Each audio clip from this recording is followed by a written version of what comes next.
What's up, everybody? Welcome to the Minute Channel. This is Cafe LeBlanc podcast number 9. Oh man, 9 already. I've been trying to do this under at least once a month, and I keep trying to do them. And I posted this one so long. I've been trying to do this one since June. This particular podcast about. Everybody, welcome to the Minute Channel. This is. And so yeah, thank you so much, all of you, for showing up here today. I appreciate you guys actually showing up. I know everybody had things to do, and this is a weird day to do the podcast too. So I feel odd doing it today, but anyway, I feel like that's kind of shots fired because Tuesday's like my normal podcast day. But okay, I'll just take that. No. I mean, for me, like, personally, no, I'm not like, because I know you do it Tuesdays, and I know David does his on Wednesdays, because I tune into those. But to me particularly, like I'm never like doing my podcast on these days, so it throws me off in schedule and everything. I try to do some on the weekends, so you guys know this, but yeah. Anyway, so thank you, Spencer. Obviously from Shin Megami Tensei Network. He's a regular at my podcast, I guess. So yeah, thank you for letting me come on and talk about this little indie game just released on PC this year. I heard it's up for Game of the Year. I'm sure we'll be talking about that later. Right, for sure. And then Rise in Oblivion, thank you so much for reaching out to me. He actually reached out to me. He was like, hey, we should do a podcast. And I was like, dude, I'm literally about to do a podcast if you want to join in. So thank you for coming in. Yeah. And King, thank you so much as well. My condolences. I know he's been dealing with his own stuff. So thank you so much for actually coming on the podcast. We moved it for you. So glad to see you here. And I really appreciate it. Thank you so much. Alrighty, well, thank you so much again. So we're gonna go ahead and start here. Hey, everybody that is watching it live right now, and everybody that is probably gonna watch it later or listen to it later. So Persona 4, it's a little known game. I guess it was back in 2008 when it came out, and again in 2012 when it was re-released, and again this year. This is the third re-release of the game so far, which is pretty interesting, I think. When did you guys find out about Persona 4? Did you guys play the original one or Persona 4 Golden? Spencer, I know you played the original one, right? Yeah, I have kind of an interesting background behind that. With my original kind of feat getting into P4 was, let's see, so it came out in 08. I actually was playing it on a PS3 through backwards compatibility at the time, and that was one of the rare new PS2 games that actually didn't have any errors. So I had like an 80 gig model, so it wasn't like a perfect emulation, but thankfully Persona ran like fantastically. But yeah, I remember I was most excited for it. Actually, I wasn't like hyped because like, oh, I'd played 3 and that's why I'm excited for 4. I'd actually kind of forgot that it was coming out until like, because it was around the holidays when it released in the West. But I was a really, really big fan of OneUp.com, and they had just been gushing over it. I mean, I remember at the time Andrew Fitch had reviewed the game and was just like, hey, this is like one of the best games of all time. You got to check it out. And I was like, okay, you know what? Let's dust off the old nasty looking PS2 games. It's 2008. I'm playing Metal Gear Solid 4 and GTA 4 thinking I'm the coolest guy in town. And it just totally destroys my entire winter break. Like, that's all I played nonstop. I just beat it all in like one vacation and just stuck with me for such a long time. But what's really funny is I actually never replayed it afterwards until Golden came out. Oh, really? That's pretty interesting, actually.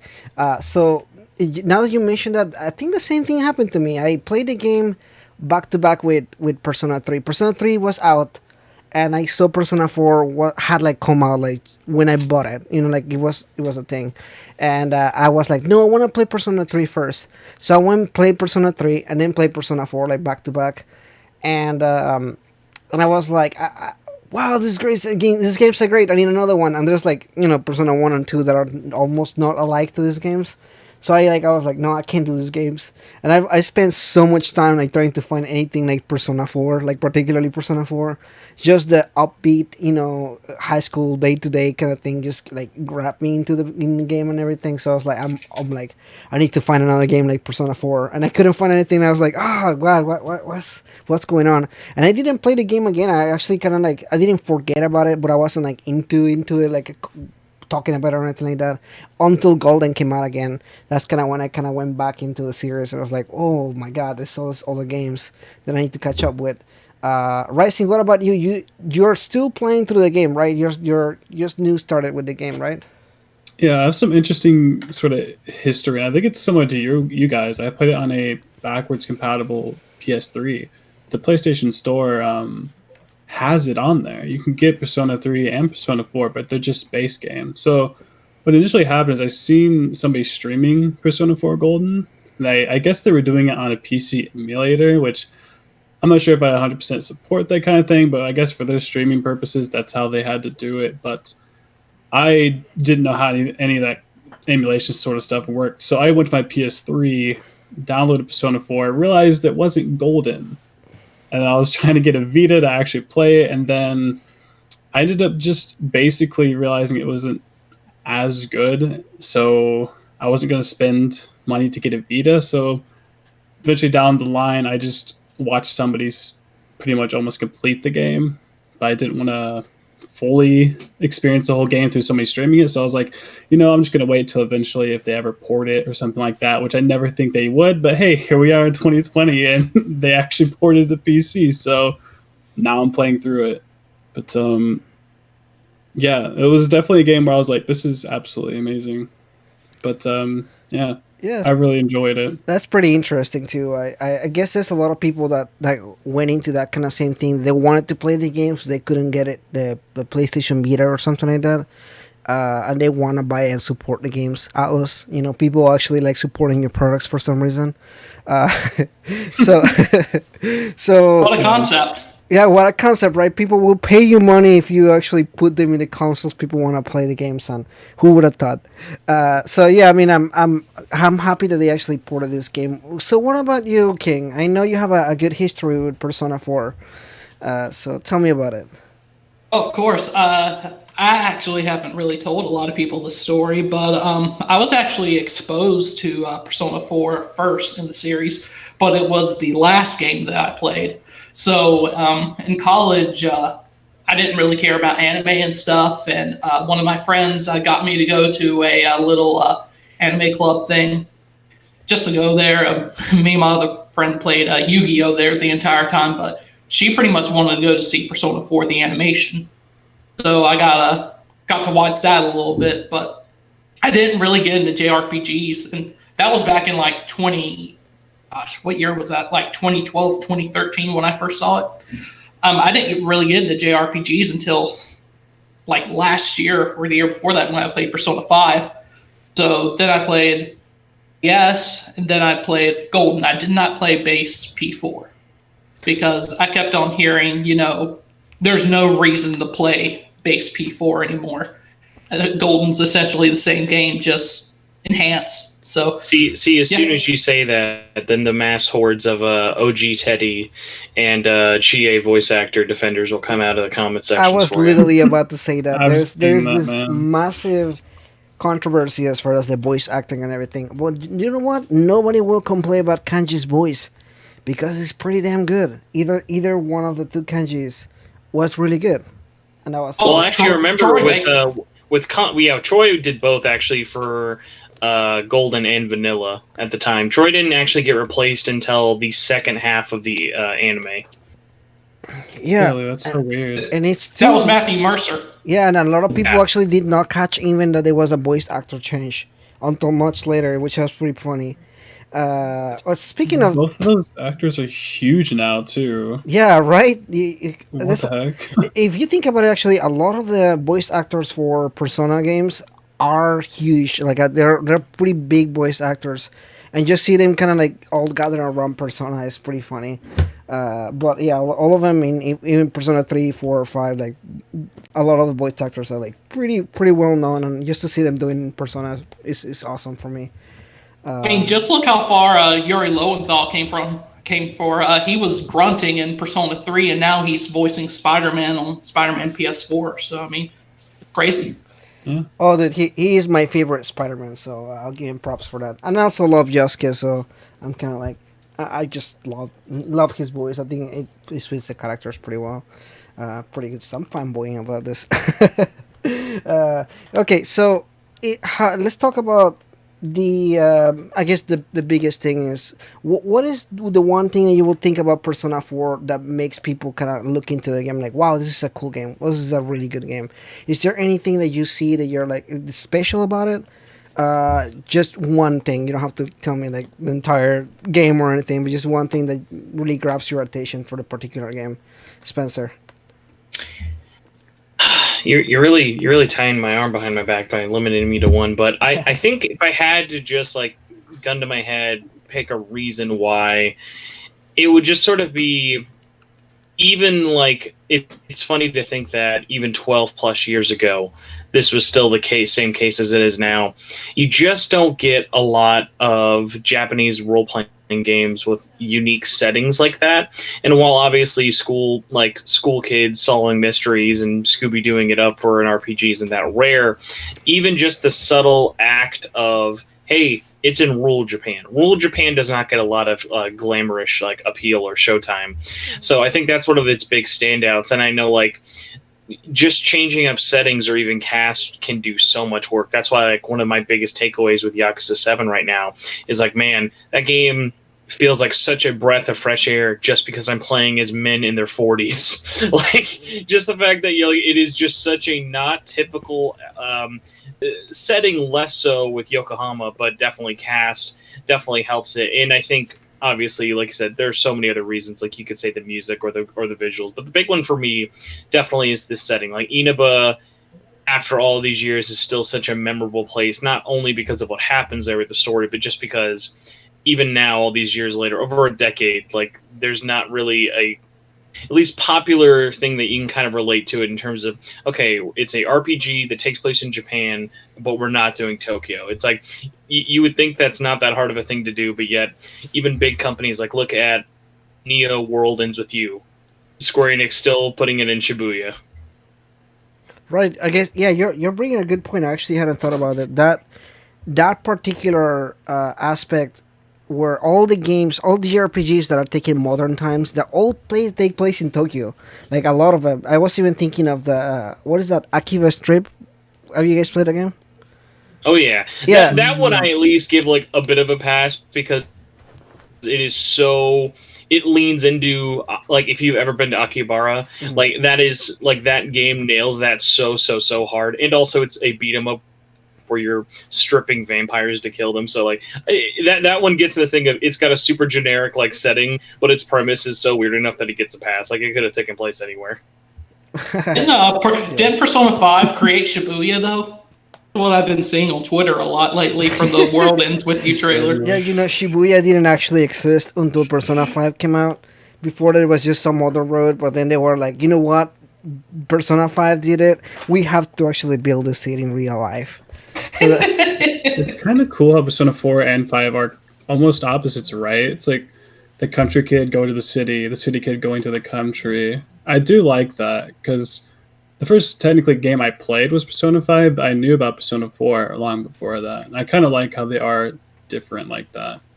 Yeah, I guess it does make sense now that you bring that point, because in that aspect, when you're playing Persona 4, which I am doing a replay right now with my streaming, with my people here and everything, and the graphics don't look good. If I'm playing this game at full 4K with all bells and whistles, and I will tell you, when you're looking at those 3D models, they're so damn ugly that I wish Atlus has not even offered 4K. Because I'm sitting down playing it a full. I'm seeing these faces and they look so ugly. I was looking at, I think it was Recess, one of them, and I swear their eyes are not even. It was like I was like, oh my god, this game looks so good on the PS Vita, and I'm like sitting in my computer and I cannot look at them for 2 seconds. But and that's not a knock on the game because this is obviously a PlayStation 2 game. I'm not expecting the full graphics or anything like that. But I think the setting makes it so that it doesn't look as bad as it actually is. If that makes sense, like it's that rustic setting, like in the suburbs and everything. So you don't really expect it to look like super pretty or anything. But I feel like the setting really helps them with the graphics. Because if it was like Persona 3 with for HD and everything, I think more people will make comments about it. But because it's Persona 4, I don't think people make comments about it. 'Cause it's just that setting. I feel like it's fine. You don't expect much from that, which is the opposite from Persona 5, which is so stylish and so colorful and so vibrant in that aspect. I just think it makes sense. I don't know. Even if it was totally unintentional, I think, on that part, but it's just so jarring in 4K. Have you guys been playing that game in 4K? 1080, but I just don't think they ever expected their games to be ran at a higher resolution. But they're so beloved, that's why it's the gameplay. Even if the backgrounds are bad and whatnot, it's the gameplay that's so good and the music. That's what makes it so great. So I just don't think they expected their games to be that beloved by the fan base and want to be ported to something that could run in like 1080p or like 4K. But yeah, I don't mind it because I think the gameplay and the music's just so great that the backgrounds might not look pretty, but it's still a fun game. Which definitely. I think always comes first. Oh, definitely, yeah, and it doesn't matter what kind of game. You can play games from like 30 years ago, 40 years ago, and you still enjoy those games no matter what. I think it's the charm of every game. Whatever they have specific to them that makes them unique. King, I asked these questions, and I think Rising literally just answered my question. But what about you? Is there something particular, like you said, grabs people attention to Persona 4? Like there's something besides the setting or the music?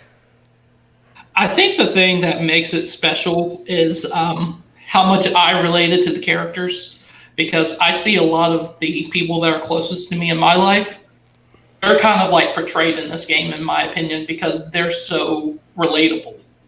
Like that whole friend group that they have, Yukiko, Chie, Kanji, Naoto, everybody, they seem like real people to me because they seem like people in my own life that I've made connections with. So that's pretty much what makes it special to me. I feel like it's the most relatable game out of the series.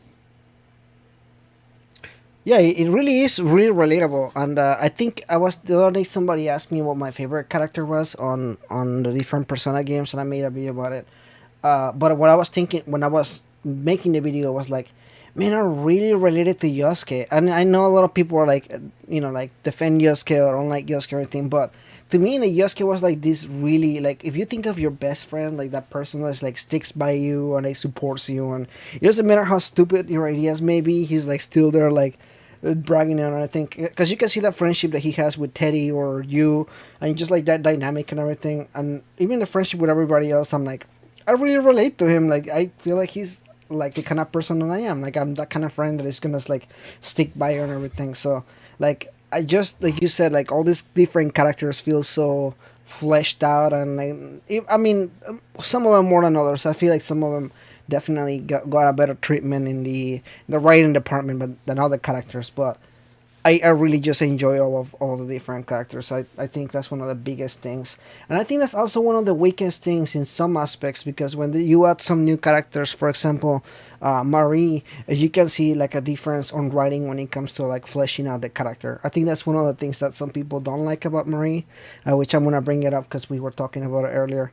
The writing just wasn't there on that aspect compared to like other characters, like I said, Yosuke, or even Kanji, or anybody really has like this fleshed out story, and then you have like this character that barely has anything interesting to say, but you somehow are supposed to care so much about her story and everything, but there's no real reason to. So I think it's a pretty interesting aspect, like you said. The writing with the different characters is amazing. So I'm gonna ask you all, what is your favorite character? And then what is your least favorite character? And then you guys can tell me what you guys like and dislike. Spencer, what is your favorite character?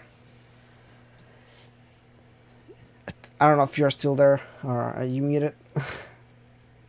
Sorry, I had a my headphone decided to start stabbing me halfway through recording this, so I'm literally like taping it up. So I'm assuming we're just talking about main cast, right? No, it can be any character. For example, I know there's a lot of people that like a character that I don't like. Well, just like a side character. So the girl. And I don't like her but everybody likes her for some reason. I'm like, I just don't like her storyline. I don't think it's good. So it can be anything really. It doesn't have to be a main party member. So first one for me, I'm super just gonna copy you just because it is so true. I am just 100% gay for Yuri Lowenthal, aka Yosuke. Like, he is. Like, obviously, no character is perfect, no depiction, especially of Yosuke, is perfect, but I just bonded with his storyline of everything so hard. Like, he is just such a well fleshed out character from, like, the beginning all the way to, like, the end with, like, the double Rocky 3 double knockout punch moment. Like, I have just always vibed with him. I thought he is awesome, and no matter what you're playing, like, he's my main in Ultimax and Arena. He is just like so fun to play. Hilariously, on the opposite side of things, my least favorite is actually his love interest. I think Saki is like the most 2D dimensional character in the entire story.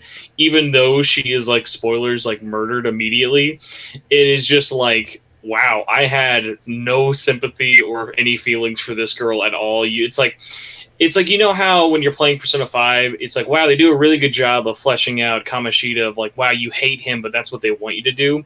Like, they did that with Saki, but not on purpose. That's how I feel about her. Yeah, her. I think what could have happened to fix her character, Saki's character. I think maybe if they had killed her off a little bit later to give maybe more motivation to Yosuke or even to flesh her character more. What bothered me is that they tried to flesh her character out with her brother, which kind of doesn't really work because her brother has his own issues. He's his own person. So when he talks sometimes about her, I'm like, why don't you talk about yourself? You know, you are the character that I'm talking to right now. So his the brother and her just kind of have this dynamic that I'm like, I don't like either of you. I just don't like them for some reason. It just doesn't feel like. Yeah, the Konishi household. The best thing that's come out of that family is a bottle of alcohol. Unfortunately, yeah, neither one of them have really much for going for that. Ooh, yikes! That was rough. Oh man, we went there really fast. All right. Ooh, hot take from Spencer over here, ladies and gentlemen. Oh man, I love it. It's good though. It made me laugh, Spencer. So good job there. All right, King. What about you? What is your favorite character and your least favorite character? I'm sorry, I'm still laughing. No, that was pretty good. This might actually get some hate from the community when I say my favorite and my least favorite, but to me, Chie is probably my favorite character. The bravery that she shows, standing up for herself, her beliefs. She's not afraid to take risks. Seeing her character really helped me during a point in my life where a bunch of stuff was changing. I was moving, I was changing jobs, COVID hit. I mean, it was a crazy time, and seeing her do all this stuff and overcoming a bunch of stuff, it really helped me, I feel like, and that's what really sticks out about Chie to me. And my least favorite character, I know you would think I would say Teddy, I'm going to have to go with Marie on this one because as much bad stuff I can say about Teddy and all the stuff that he's done, Marie's character just did absolutely nothing for me. I feel like, to me, she didn't have many redeeming factors. Well, I don't know how much we want to get into spoilers here, but the story for her towards the end just got a little, it just felt so forced. And I don't really care for Marie that much. Yeah, we can talk a little bit in detail about her in a second, because I think there was some issues with her character.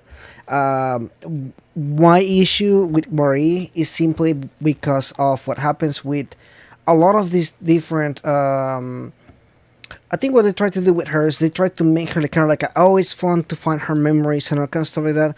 But then towards the end, they rushed so much to kind of force you into this particular aspect. You're kind of like, but you could explore this we had 10 social links that you could have explored this through, and you didn't. You had funny adventures about eating meat with Chie and meeting up everybody, changing clothes or whatever, which are funny moments. But if you think about it, all of the social link parts with Mori are funny moments. There aren't like moments where they actually connect the character development, her character, or like develop anything other than she doesn't have any memories. You're trying to find her. That's all her qualities, as far as the character that she is. She writes poems, that kind of stuff. But doesn't make sense because she doesn't know what's going on. So did you guys feel like the depiction of her in Golden helped at all, or did you guys feel pretty much the same about her even after watching it? Like, I'm a pretty vocal Marie defender in the sense of like, yeah, she's not a perfect character, but like I always just kind of like chalked her up to like she's like quirky and charming. I never found her to be annoying, but like in terms of like criticizing her, in terms of like, yeah, she definitely suffers from Atlus New Girl syndrome, but I mean like so many girls suffer from that. right. I think I agree with you. And the worst part is when the main characters suffer from that. Which in this case, I do think that one of the characters suffer from that too. Some people want to come at me with, but Yukiko has a similar problem with her character and her social link too. So I'm not gonna say that no, it's just Mori, but I've had a problem with Yukiko's character. Kind of like her character doesn't really change at all. Everybody has like this mini storyline where the character kind of develops in some kind of way, but Yukiko's, by the end of hers, nothing really changes for her. I don't really feel like her character really grew or really kind of explored anything meaningful in any kind of way, and it's actually funny in a sense because her family is like well off, like she's in no way kind of suffering from anything that will kind of, you know what I'm saying? There's no difficulties for her to go through, other than, yeah, I don't want to take care of my family business, but at the end of the day, I'm still gonna take care of my family business. It doesn't really seem. I mean, that one's also hard, just because like really you could say that with almost anybody. It's like a lot of the important issues with like Naoto or Kanji's like dungeon. As soon as they're out of that dungeon, it's like, oh, what issues? So like those are more of just kind of problems with like the storytelling, I would say, as opposed to like one or like two characters, because like really even like goes back to it of like Yosuke's dungeon, for if you even want to call it that, is basically like that. Like half my complaint with why I don't like Saki is because like once he awakens his persona, it's like, okay, I'm good now. We don't need to talk about that ever again. It's like Kusaki. It's like, let's just completely drop her from all the storylines and everything. Yeah, that's one thing. Which is why, like, I think it's always so interesting when you hear people praising the story of Persona 4. It's very rarely the character moments that defined them in terms, like, no one's ever talking about, oh my god, I love Rise. Let me tell you about why I loved her stripper pole boss so much, or whatever. It's like you enjoy the character moments that either led up to that moment or happened afterwards. Like all of my like most favorite moments with like Kanji, especially like hanging out with all the guys, is like that early on after the dungeon. I think like Kanji's story actually gets better after the dungeon, but it has nothing to do with what happens in the dungeon, really, outside of it's being used for a joke. Right, yeah. I agree with that. There's a lot of stuff, and I don't really want to get into a lot of detail pertaining to that, unless you guys want to discuss that, because it is an interesting topic to talk about.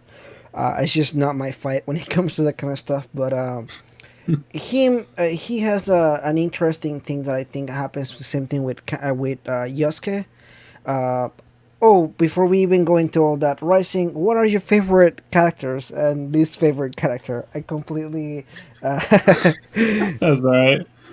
Well, because like I've said, I'm not as far into this game as everybody else is so far, but there's something I've noticed, or a pattern I've noticed, at least with Persona 4 and Persona 5. It's like the dad character is always kind of like not being the best dad. You know what I mean? So if I had to choose, I guess a least favorite right now, Dojima's kind of, but I have a good feeling he's going to kind of, by the end of it, be a better father or whatever to Nanako, and it'll be figured out. And whatnot. Or I might be wrong, which they'd surprise me if they did do something like that. But I'd say just for that right now, he's probably my least favorite. As I play the game, like I said, I'll probably learn more about the other characters. You guys talked about Yukiko as well, and I've completed her part, and it's kind of true. It's like, oh, her stuff's done. Don't worry about it. She's not a big deal anymore. Forget about it. I would just have to say that at least Dojima, to me, though, seems to be kind of on the fence of, I guess, being disliking so far. But in terms of my favorite character, I have to agree with King. Chie's my favorite. She's got to be. Just her energy in general. It's super fun. She has like the best lines too. Like hearing her dialogue, it takes a lot to make some dialogue make you like actually laugh out loud. And a lot of times she actually makes me do that. So I have to say Chie. She's just lovable, I guess. Hey, Oblivion, you mind if I cut in right quick? Your opinion about Dojima, right quick? That's exactly how I felt about Sojiro back when I first played Persona 5. Yeah, that's what I thought too. But then Sojiro at the end, he's like, exactly. That's what he's saying. no difference. Yeah. I believe I like that. That's what Spencer's saying. Your opinion may change past certain points in the story. There's a lot of moments in the story where you're like, wow, yeah. I'm with Spencer that your opinion with him will change over time. He's an interesting character. Although I still like Sojiro better for a lot of reasons. Yeah, I was actually going to say, one of the interesting things of you saying, like, oh, maybe I'll feel different about Dojima. I love Dojima as a character, but, like, yeah, surprisingly, from my playthrough of when I was playing through 5 for the first time, it was like, yeah, okay, we get it. It's like the Dojima type. But no, they go a lot deeper with Sojiro than they do with Dojima, unfortunately. But, like, obviously, it's going forward, so you kind of hope they learn from that archetype. Although, see, you've been a fan for a really long time, and you realize this series is terrible about, like, depicting mothers outside of just, like, story beats. Because it's like, man, they love dads, but God forbid if you're a mom and want to be alive in this story. Oh my god, you're right. Yeah, it's like Haru's dad's bad too. I just realized that. It's just dads. What the heck? And it's even funny because then, like, extended stuff of, like, is it about grandma? No, it's grandpa. Anyone else? No. Is it my little sister? No, usually it's a brother. I guess Futaba's mom, kinda. Yeah, but then her entire story is just in one palace for the most part. So even that you can't really give it to him. Yeah, her entire story is a blood device. It's literally just about her dying. That's exactly. Her mother's that's what I just said. Yeah, it's a plot device. It's not really a character writing or anything like that. Which I do want to point out one thing that I just kind of want to say, and I thought about this now because we're talking so much about character development and characters in particular.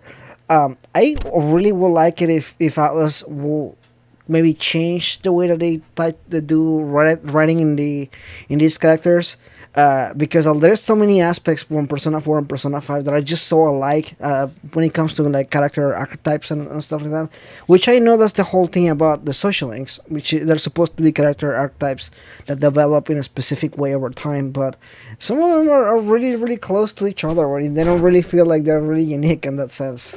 So if they could I remember the first time I saw Yusuke, I was like, oh my god. Like, it didn't help that he was also voiced by the same person as Kanji.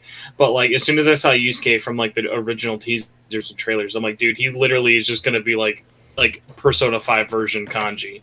But, like, yeah, like, thankfully, characterization-wise, they do differently. But, yeah, like, in terms of, like, archetypes and stuff of, like, setting people's up for, like, oh, I'm the quirky one, I'm the weird one, I'm the best friend archetype. It's, like, yeah, they're very safe in their boxes of, like, there's not really a lot of, like, when you think of the series kind of getting, like, kind of crazy and out there, it's like, oh, cool, like, I talked to a teacher in more of a, like, in, like, less of a student-teacher capacity. Like, that's them kind of getting out of their comfort zone, but it's not even for the main story. Yeah, that's true. I saw a comment here just now from Running that said, I'm spoiled from Persona 5. I don't think I can go back to the old ones. I'll say at least Persona 4 from a gameplay perspective still holds up pretty good. And again, I've just finished I'm still playing it through again after playing Persona 5 Royal and after playing Persona 3. So I'll tell you, Persona 4 Golden still holds up pretty well. So if you're worried about that, I can tell you this. It holds up. I can tell you this, I Roman. as well. Playing Persona 5 then playing Persona 3 FES on my PS3. I got that PS2 digital copy from the PlayStation Store, and then playing Persona 4 Golden on the play, not on a PC, on a PlayStation TV at like 540p, motion blur everywhere. Not the prettiest sight. I can tell you, it's worth going back to. Only maybe one thing that I've noticed that was like, it wasn't like game breaking, like I couldn't play the game, but I did notice Persona 4 Golden doesn't have as many save spots on each floor. Like Persona 5, you're really spoiled. Like Persona 5, I almost have too many. Like I don't need that many save spots. But maybe for a new player, I could understand how that would be really difficult. But like, I'm pretty decent at 4, so I was like, this isn't too bad. But I could understand if this was my first Persona game, this could be kind of rough.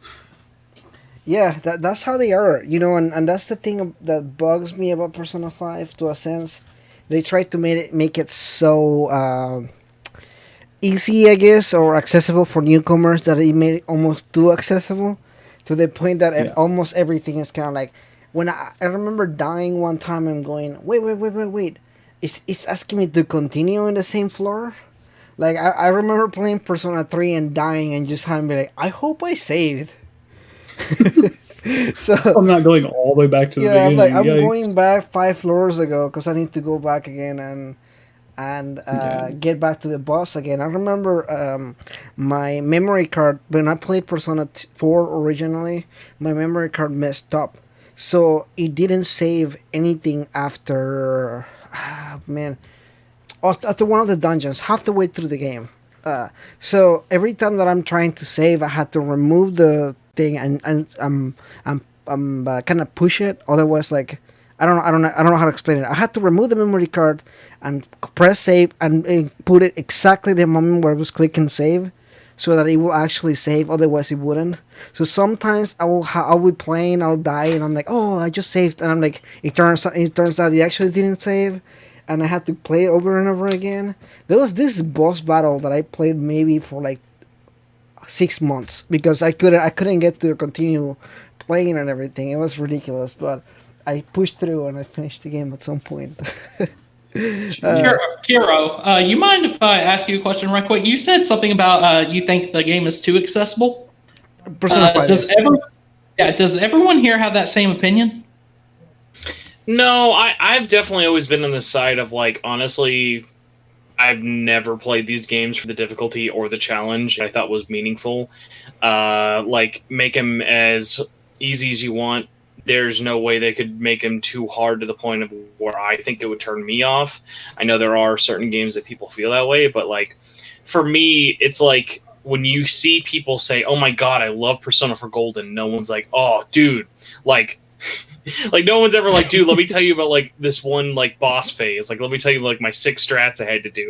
Like, yeah, there will be people who talk about that in certain subsects of the community. Mm-hmm. But, like, for the most part, you're there for the story, you're there for the characters, and you're there for other stuff. Like, yeah, the gameplay's fun, but, like, I'm not, like, when I know I had a lot of people when Royal was happening, or, like, a good example is when I had a lot of people talking to me about, like, in as much flack as Royal gets for the new Akura boss, people are like, oh my god, dude, I just can't do it. And I'm like, just dumb down the difficulty then. It doesn't matter. No one is playing Royal to be challenged. You're playing it to do the, like, last 30 minutes of new story at the end and check out the new gameplay stuff. Like, for most games, I think the argument of can things be too accessible or not is definitely there. I think for a turn-based RPG that primarily is about characters and story, I think the gameplay is important in terms of keeping its hooks into you, but I don't think a fun system necessarily needs to be a easy or complex system. Because it might be my first JRPG was Persona 5, and its difficulty was what made it accessible. Because I always heard my girlfriend is a big Final Fantasy fan and a Kingdom Hearts fan, and she keeps on telling me about how hard all those games are. She has to go through like 5 bosses. She can't save or anything. To me, Persona 5 was so accessible, and it got me into the rest of the series and got me wanting to play more. It's not that I suck at games. It's just that JRPGs were out of my comfort zone. And because they were able not to necessarily make it easy, I mean, they have harder difficulties for a reason, but that's what separates me from playing this game versus playing a Dark Souls game. It has difficulty and it's accessible to more people. Yeah. And there is that difficulty thing there if you are wanting a bit more challenge. I guess I might play more for challenge. I've always liked that. I do like playing Dark Souls. So I guess maybe I am sort of on that side that's maybe in the minority. But I also think Persona just has a good learning curve too, with like different elemental types, different enemies are weak to different things. So even if you do play on a harder difficulty, it's not necessarily like super hard anyway. If you can learn the elemental types and build a decent, you know, team, it's not too bad. Yeah, that'll be interesting. I think I personally play the games because I enjoy the gameplay.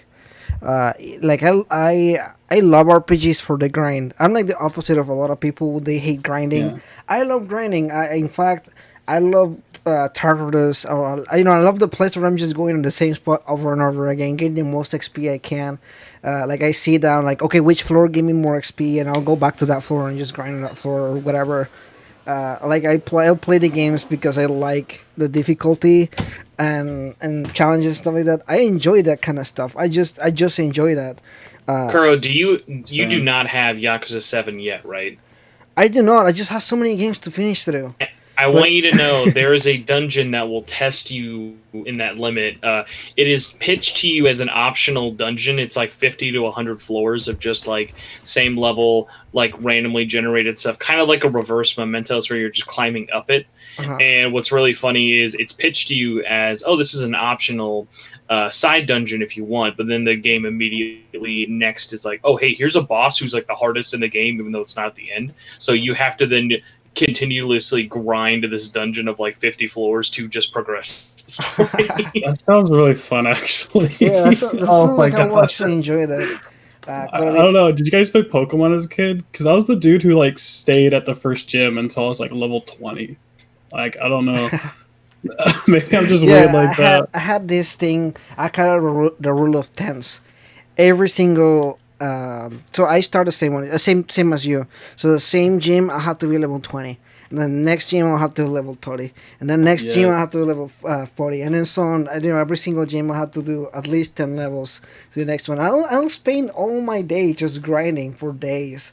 And I enjoy that. I know some people don't, but I love that kind of stuff. It keeps me up and it keeps me excited to play games. So we all play RPGs for different reasons, I guess.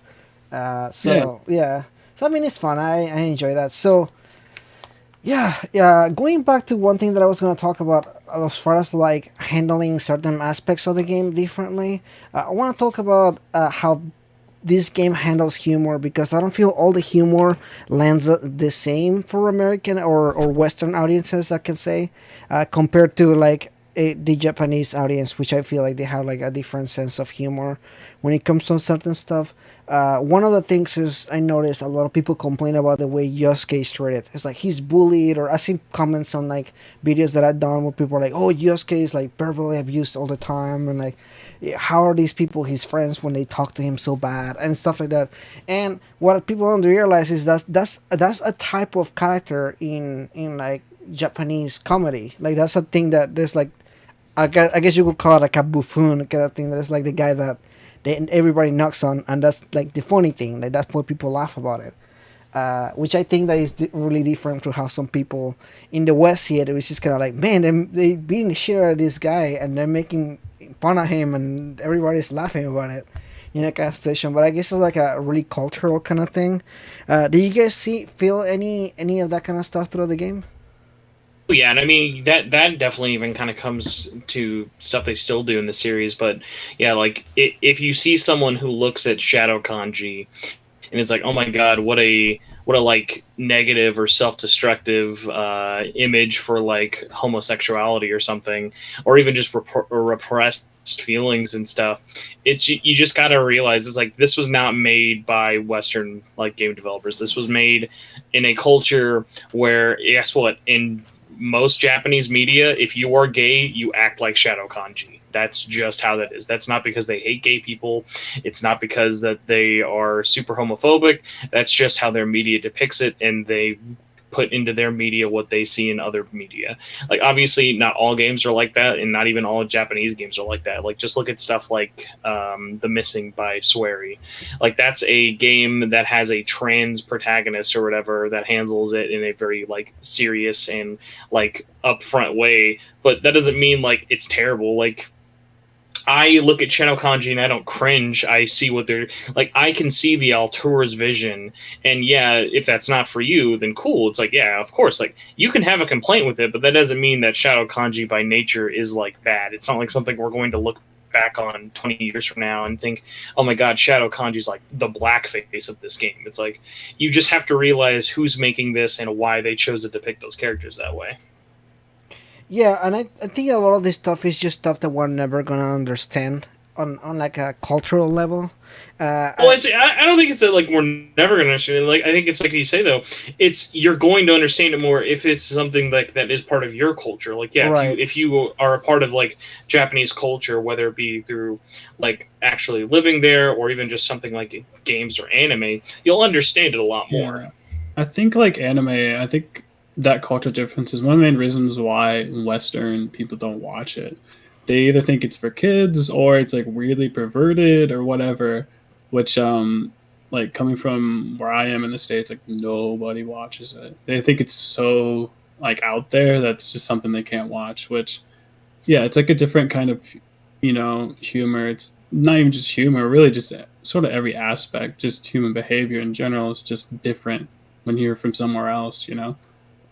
But I feel like once you can understand more about that, because if you play, you know, anime video games, you could probably watch an anime and see similar things there. So I feel like once you're not, you know, super disconnected with that kind of humor and that sort of culture, it's usually no big deal. But yeah, there's a lot of things. I think stuff like Avatar: The Last Airbender, it's like sort of halfway. It's inspired by like Asian culture, which I think a lot of stuff like that is a good sort of segue into more like Japanese culture and anime. So I think certain games and stuff similar in that realm, which sort of halfway in between, could be a good thing and help sort of swing into that. But yeah, it is definitely interesting to see that sort of like culture shock at times. Yeah, I agree with you. There's a lot of aspects, and I think that's one of the things that I actually like about Persona 4, because while it does have a lot of aspects that, culturally speaking, probably doesn't land well, there's a lot of stuff that still feels so relatable to you. Like the setting itself of Inaba. My dad used to live in this one town that literally looks like Inaba so much, and every summer we used to go visit them, and whenever I start playing Persona 4, I was like, oh my god, this reminds me of the town when my dad grew up. Like, we go there every summer, and it reminds me so much of it. Like, every aspect of it just reminds me so much of that. And I felt like a lot of people that lived on the suburbs or live on, like, little town in the middle of nowhere really does kind of relate to that setting so well. Even a lot of the aspects, I'm like, yeah, literally there's like one gas station and like everybody talks about each other, and you know, these aspects like her. I think one of the best things as well is like, yeah, if you've never really lived in a small town, even something as small as a June-S, like that's like the easiest way to equate that is like, I grew up in kind of a small town, both in Arizona as well as like Kansas. Like, back in the day when there was a Walmart and that was your only big store, like that was a huge deal. It's like, oh my god, like look at this superstore. Yeah. I was gonna say that. That's kind of how it was where I first like grew up. We had a Walmart. Where we'd go to hang out was Walmart. That's so interesting. Oh yeah, I live in a small town in North Carolina. Well, I did live in a small town in North Carolina, and all we had a Walmart. We had a bunch of fast food places to eat, and we had a drive-in movie theater. That's about it. Yeah, so a lot of the aspects, and you know, when you guys just said, you know, the Walmart thing, like I sometimes when I remember growing up, I literally look forward to going to Walmart to look at the electronics sections and look at the games and stuff, because there was not even a GameStop or anything nearby where I live. So like literally I had to go to Walmart to buy games and everything, or Blockbuster, but you know, those are extinct now. But Walmart was where I was like, oh man, I get to look at all the stuff and everything. So looking at your little, I mean, I forgot her name. your little sister slash what is that? Nanako. Cousin? Nanako. Yeah. Nanako. Just look at Nanako getting so excited and everything. I'm like, man, yeah, it reminds me of like when I was growing up, looking forward to Walmart. So yeah, all it's, Monaco. we're all Nanako. I'm glad Yeah, Walmart like, doesn't have that If song. you've ever met someone who like thinks it's weird that Nanako likes Junes, it's like clearly like that person just grew up with like a Best Buy mall and a Walmart by them at all times. Yeah, very true.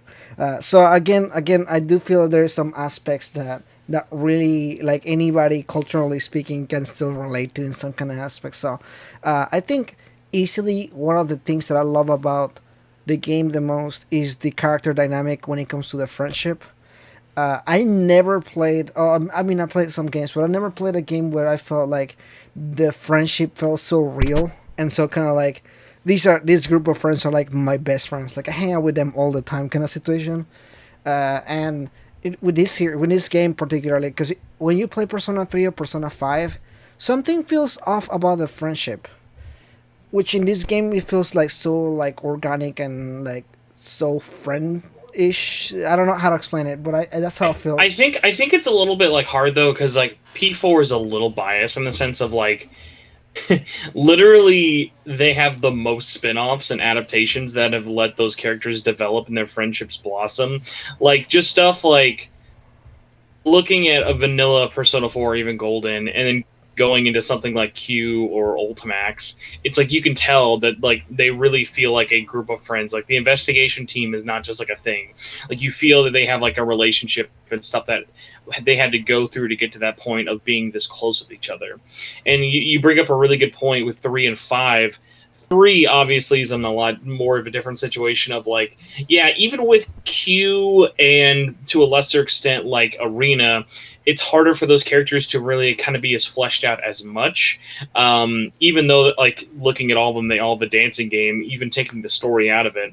But like, it's really funny though, because, and I know this is not going to be the most helpful here for everybody, but looking at future stuff for like 5, one of my favorite things I love about Scramble is that the story doesn't ever need to introduce us to the characters ever again.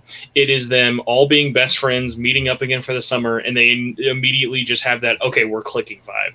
Like there's never like, obviously there's turmoil going on, but like you get that vibe immediately of like, hey, we know who likes who. We know everyone's character dynamic. We know how Futaba's going to act around Yusuke. And so, like, with Persona 4 Golden, yeah, seeing how Chie is going to act around Yukiko or Kanji around Naoto, like, that you've seen a million times by now just because over the past decade. It's funny to think, even though P5 is so popular, you never really get that until Scramble, which RIP anyone else who has not played that. But yeah, like if you're enjoying that story, that is one of its biggest takeaways, is just the fact that, hey, or meeting up with these old friends again. And that's what, at least for me, was one of my favorite parts about Golden, was playing through that and just actually finally like I remember every time there'd be either an anime, a manga, or spinoff, or like any sort of game, I would always just get so excited at the idea of like, oh cool, like what have these characters been up to? Hey Spencer, adding to what you said, I feel like the extra scenes in Golden, like the ski trip and everything, they really added to like that dynamic that they had. I felt like they had a lot more fun writing the characters into like the ski trip and everything. Yeah, like even just like the littler aspects of it, like just getting the mopeds. Like getting the mopeds seems like such a whatever thing, but like man, like just that bondage of just like hanging out and like getting your first car with friends is like such an important thing. And the beach scene's pretty fantastic as well. I think that was a cherry. It'll turn even the most jaded commenter into a kanji fan. That's a hell of a beach scene. I'm sure even for the writers, it's become second nature to just even write for them. Probably. Well, at this point. you see, that's what's so interesting is it's been tossed through so many hands of like. What's so funny is, and I wonder how much crap I'd actually get for this, but this is just so true. The worst writers of Persona are usually the people who had to write the first stories, like the vanilla games. Persona 5's writing at its worst is vanilla Persona 5. Yeah. Same for 4, same for 3. And it's just one of those things of like, it doesn't mean that the original version is bad, but it like goes into those things of like, hey, I love the storytelling in Golden. The whole story doesn't always feel like that. Same thing with Royal. The only case where they Yeah. kind of kept up that sort of level was like Fez, but like that's more of like how I feel about like the answer. But like yeah, like when you have those additional things of you're more comfortable with these characters, so you're going to write them in different scenarios that aren't just kind of what you set up. Whereas when you're building these games, like setting up something even like Persona 4, you're worried about, okay, here's their character. I need to make sure that the player understands the character. Where are their motivations? What is their goal? Like, give me their A, B, and their C, and then we go into the next character and do that 8 times. Which obviously, when you're just rinsing and repeating the same storytelling formula, is going to get really, really plain. Oblivion, I don't know if you're going to play the dancing games and everything after you get done with Golden, but you'll be able to tell. Oh, you already played the dancing game? Well, I love the music so much for the games. I bought all of them. I've beaten all of them. Have you went through the story of Persona 4 dancing? Yeah, I actually like it. It's not too bad. You will enjoy that ending so much more when you have the context. I plan to go back. The ending of dancing is like one of my favorite actual story endings of all time. Like I think really that little send off of Junes is like so perfect. And the last song that you dance to, it's Reach Out to the Truth dancing on Persona stage, and you see all of your friends that you've been with since the first game. You can really tell that the writers had an easier time. They made a dancing game about the series, for Christ's sakes. I mean, they loved they knew the characters. They put them in a dancing situation. They bonded a lot more. It was just a lot of fun. You could tell the writing difference between the first game and then dancing when it came out. Kind of funny though, like the Persona 4 dancing game has an actual like story mode in it. Yeah. Where 3 and 5 really don't. Yeah, that was my biggest issue with Persona 3 and 5. They just don't have a story, and it bothers me so much. Would you guys like to know the story behind why 4 has a story and 3 and 5 don't? Yes. I'd like to take a guess. Sure. Yeah, go for it. I think it's because they were bogged down with creating 2 games at once. I think I heard something like someone wanted them to make both of the games at one time. So maybe it was like a time constraint kind of thing. So you're kind of right. The quicker story with 3 and 5 is definitely like that. They were making Persona 5 dancing, and halfway through the development, Sega went up to them, and Sega Atlus went up to them and was like, "Hey, this engine works so well. Why don't you just do the same thing for 3? Because 3 is also so popular and nostalgic." And like during that process, the movies were still in production, so they were like, "Okay, we can do this." Blah blah blah blah blah.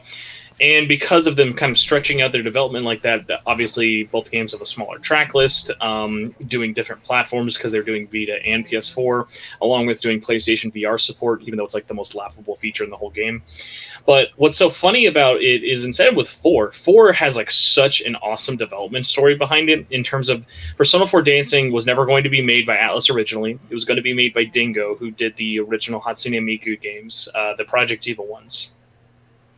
Atlus was not happy with Dingo's development process, so instead of canceling the game, they took the character models and Jace basically brought it inside of the P Studio team, who had never made a dancing game before. So their first dancing game is Dan, and that's their first attempt, which I think is just really, really commendable for that in terms of how good of a job they did. Obviously, making the music is pretty easy for the sound team just because they got such a great like collaboration between all the remixers and all the Atlus sound team. But what was so funny is originally they were never going to have a story. It was going to be like kind of like the story of Dan was originally going to be as deep as it is in 3 and 5, like a very vanilla, here's your thing. But the director behind it was like, hey, I want this to seem like a full Persona game. Even if you're not playing an RPG, I want it to still feel like a real full game. And that's why the game got delayed and pushed back for so long, because they wanted it to feel like a game. And I mean, like, if you're going through at its original pace and not skipping anything, Dan has a almost like 6 to 8 hour long story mode. Like, it is a full-on visual novel story.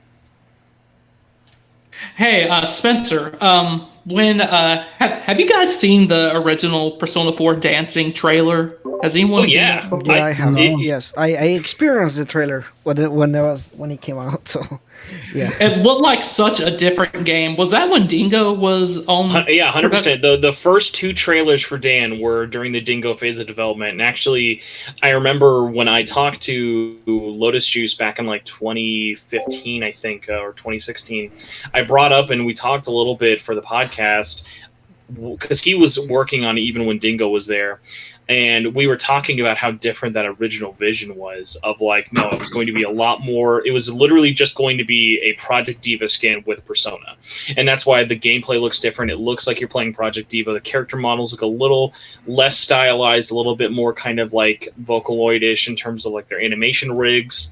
And so they went from hand drawing animations to actual mocapping. So all the dances were then, when they got brought into Atlus, all the dances were then mocapped by professional dancers. And there's so many cool little behind the scenes stories like I wish had gotten out more in terms of just like the amount of work I got pretty much like told to me of like the amount of work that would take for one song in Dan was like about a month of work in terms of coming up with the song, recording the song, getting the dancers, mocapping the dance, and then getting everything kind of rigged to it. It was very, very labor intensive. Well, Oh man, I love all this information. Yeah, I love to hear about that kind of stuff. I think it's always nice to kind of hear about the behind the scenes and what happened and everything. It's pretty cool. Thanks for bringing that up, Spencer. That's why I like to have you here. You always have these nice stories to tell. I'm very biased at the very least in terms of how much I love P4, but especially Dancing All Night. Dancing All Night is such a special game for me for so many different reasons, let alone the fact of like I'm such a huge rhythm game fan and just like it just ticks all of my boxes. So like the more I can kind of like help it, because like I think people sort of loop all of the Dancing trilogy games into one, and I think they all get a bad rap for various different reasons, but 4 specifically, just because I know how hard that team tried to make that game special.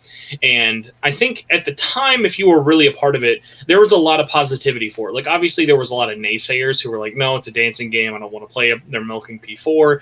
But I think at the time, and if you're definitely going into it with an open mind now, Dancing All Night is such a full...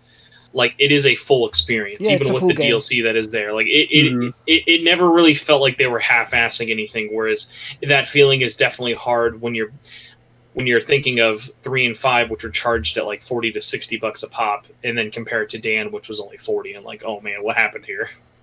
Dancing All Night is my favorite Persona 4 game. I go back to it very regularly. I try to get King Crazies on every All Night difficulty song.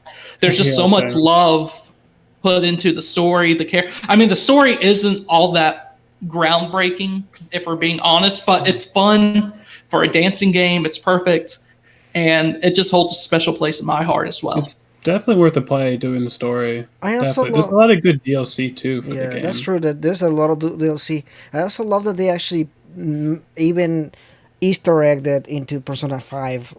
I love the Easter eggs. I was like, yes, like you're acknowledging that. So somebody's still remembering the Konami Kitchen Girls even after all these years. Exactly. Yeah. Konami's on Persona 5. I think you see a poster of Konami. Exactly. And Rise, I think. Yeah, that's right. So that's what I was meaning. Like, I love the Easter eggs. Like, that's one of my favorite things to see on the Persona games. Even though some people say that. Vincent is not in Persona 3 Portable, but... No, that is man drinking at bar. They're very different people. He has a mole on his face. That's obviously not him. It's totally not Vincent, guy with the drinking. Vincent is a specific type of white man. He also lives in space, and it's only Vincent when his shoulder says Italian stallion. That's how you know it's him. Oh man, yeah, this is one of my favorite things. So I do have a question for you guys pertaining to what we were just talking about. Gosh, I lost my train of thought just now. Wow, how did that even happen? I literally speaking of like the like characterization and the writing. Oh yeah, we were talking about that. Yeah, so was there any aspect when you guys were playing the game for the first time that you were kind of like, this feels so weird, or like something that didn't click for you until like much later, like story wise, or maybe like something in the character in the game? Oh yeah. Okay, go ahead. Brise, definitely. at first I really didn't like Rise's character. I felt like she was really clingy and everything.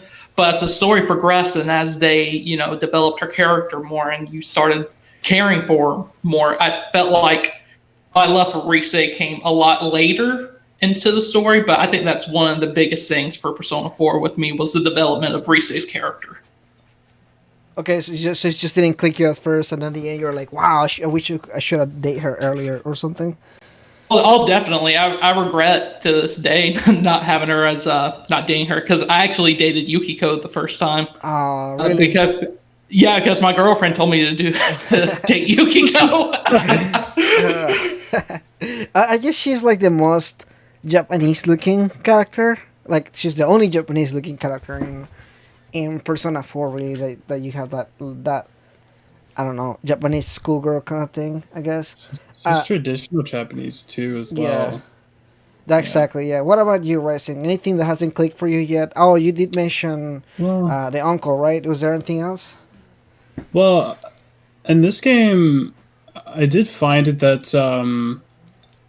because I've only watched people stream Persona 4. I haven't actually played it myself until just getting it here on Steam and the bit I have done so far, but I didn't realize how much it doesn't hold your hand on where you should go. Like at nighttime, there's new places open that you don't see during the day. The game really doesn't even tell you that. You have to figure that out yourself. So I really like that. At first I didn't fully understand that. But I'm like, now I should realize that I need to check every place. Where Persona 5 does, I think, hold your hand just a teeny bit because the phone sends you stuff sometimes on where to go. Sometimes the friends tell you where to go. Just at times they text you kind of, and they're like, you need to go to this place, and then there's a massive mark on your map, and you're like, oh, I definitely should go to there. I catch dude, we need to play darts. I'm like, there's darts in this game, but Persona 4, it's like, oh, this the shrine. I found the shrine with the fox. I'm like, this is so cool. I could have completely passed over this, but because I explored long enough, I found it. I really like that about the game.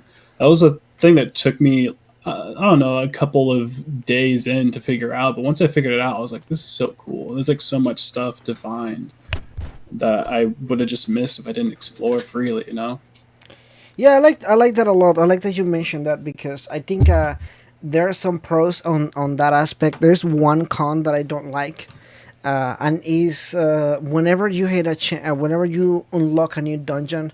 And I think you haven't seen this much yet, but one thing that happens is when somebody gets kidnapped and thrown into a TV, we have to do this kind of Scooby-Doo interviewing people dynamic where you have to go talk to people in town to kind of figure it out more about the person so they can find them in the TV. These things are a pain in the ass, and I forgot how much I hated them until this new playthrough that I'm doing right now. And I'm like, I hate it so much because they do it every single time. Every single time somebody goes missing, you have to go and talk to everybody in town until somebody gives you a clue about the next place. And so sometimes you need to show up the next day or wait until somebody else shows up. I remember one time I didn't know what to do and I kept running around for days. And I'm like I couldn't even go into a TV or rescuing the person, and it was only raining. It rains and then they die. So I was like, I don't even know where to go from here. The game is not telling me anything, and I'm just talking to people. Well, it's like the information that the people give you, the thing that you need to progress in the story and everything. It's like the most minimal I didn't need to know that information, but you have to have that to progress in the story. It's so weird sometimes. Yeah, that never really clicked for me. I just thought it was a really lazy way to kind of be like, oh, we're just going to the TV and start the dungeoning. Well, I don't need to know that Kenji's afraid of things. I'm gonna see this 10 times in the story anyway. So yeah, I mean it's just one of those things that didn't really click for me. Even at the end, it just never really did anything for me. What about you, Spencer? Was there something in the game that didn't really click for you much? I'm kind of biased for it just because I never really had anything like that in terms of kind of banging my head against the wall. Just in terms of I definitely wasn't able to look stuff up or had a guide, but it was one of those. The way I think I play these games is just so much talk to everybody, anyways. Even if I don't have to, just because I enjoy getting the flavor text. I blame stuff like Shenmue and whatnot for that, for me having to already think that everyone's going to tell me something, even though in most cases that's not the case. So I don't have anything really super, super big in terms of standing out with that. At least with Golden, just because everything in terms of it that I would kind of say problem-wise never really comes from like specifics in terms of like, oh, here's where you go, or what's that, and especially just because in my head now I have been over that story so many times, whether it be through adaptations or actually playing the games properly. Like, I have experienced the story of P4 in so many different ways now. I don't think my brain would let me forget what to do next. Oh, okay. Sorry about that. I didn't know I was muted for some reason. I was good. like, I'm talking. I'm not saying anything. What's going on?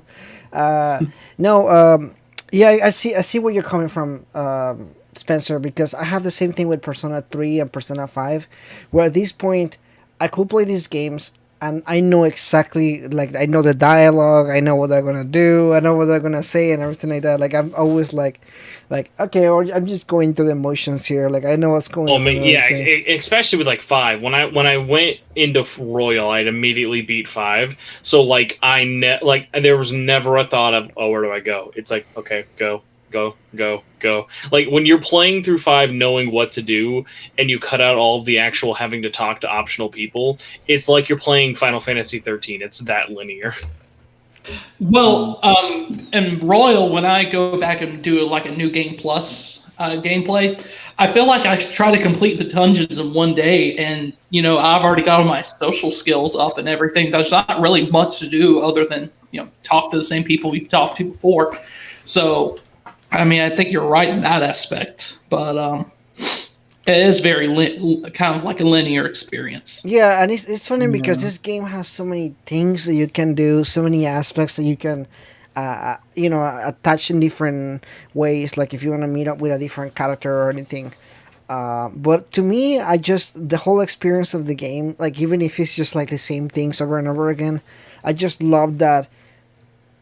Hanging out with the friends and doing silly stuff and everything. Like I love, for example, the whole beach thing. They go get their scooters. We were just talking about this earlier, and they just go and they have this fun and everything. I'm like, yeah, I love this kind of moments. These are my favorite kind of moments with Persona, because they go so well and everything's really funny.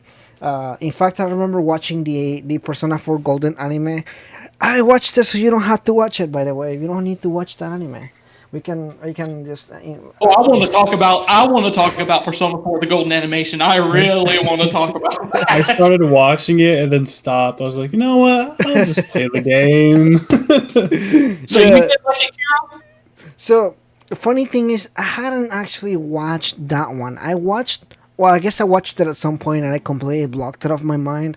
But my girlfriend wanted to watch some Persona anime. I was telling her, there's anime, which I usually don't tell people that. I usually be like, you play the games, don't watch the anime.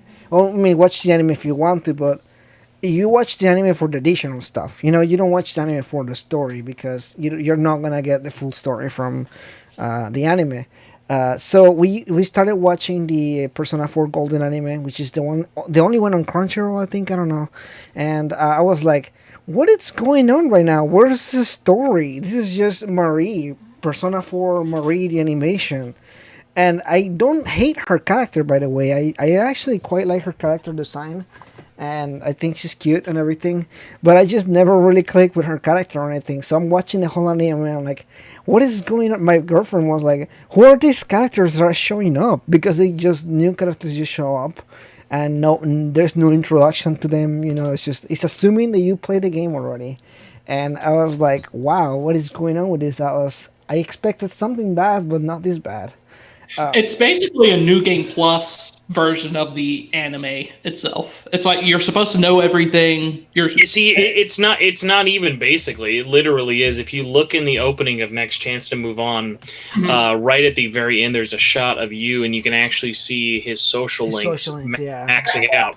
And sorry, not social links, like his actual skill ranks maxing out for everything. Yeah, like his stats are maxed out, and I'll never forget the first time I watched it, because we were reviewing each episode when it came out at the time on the podcast, and I remember the emotions and reactions to it were mixed even when it aired, but it was one of those shows of the more I kept watching it, the more I was like, oh my god, like I love the golden animation, like to the point of like, oh I simp for that like so hard, of like any people who have ever complained about it, I always have like a thing back for it of like, it is just, we're having fun. The anime, you're not there for the story. That is why it is like, there's a reason it's called the golden animation. It's not called like P5A.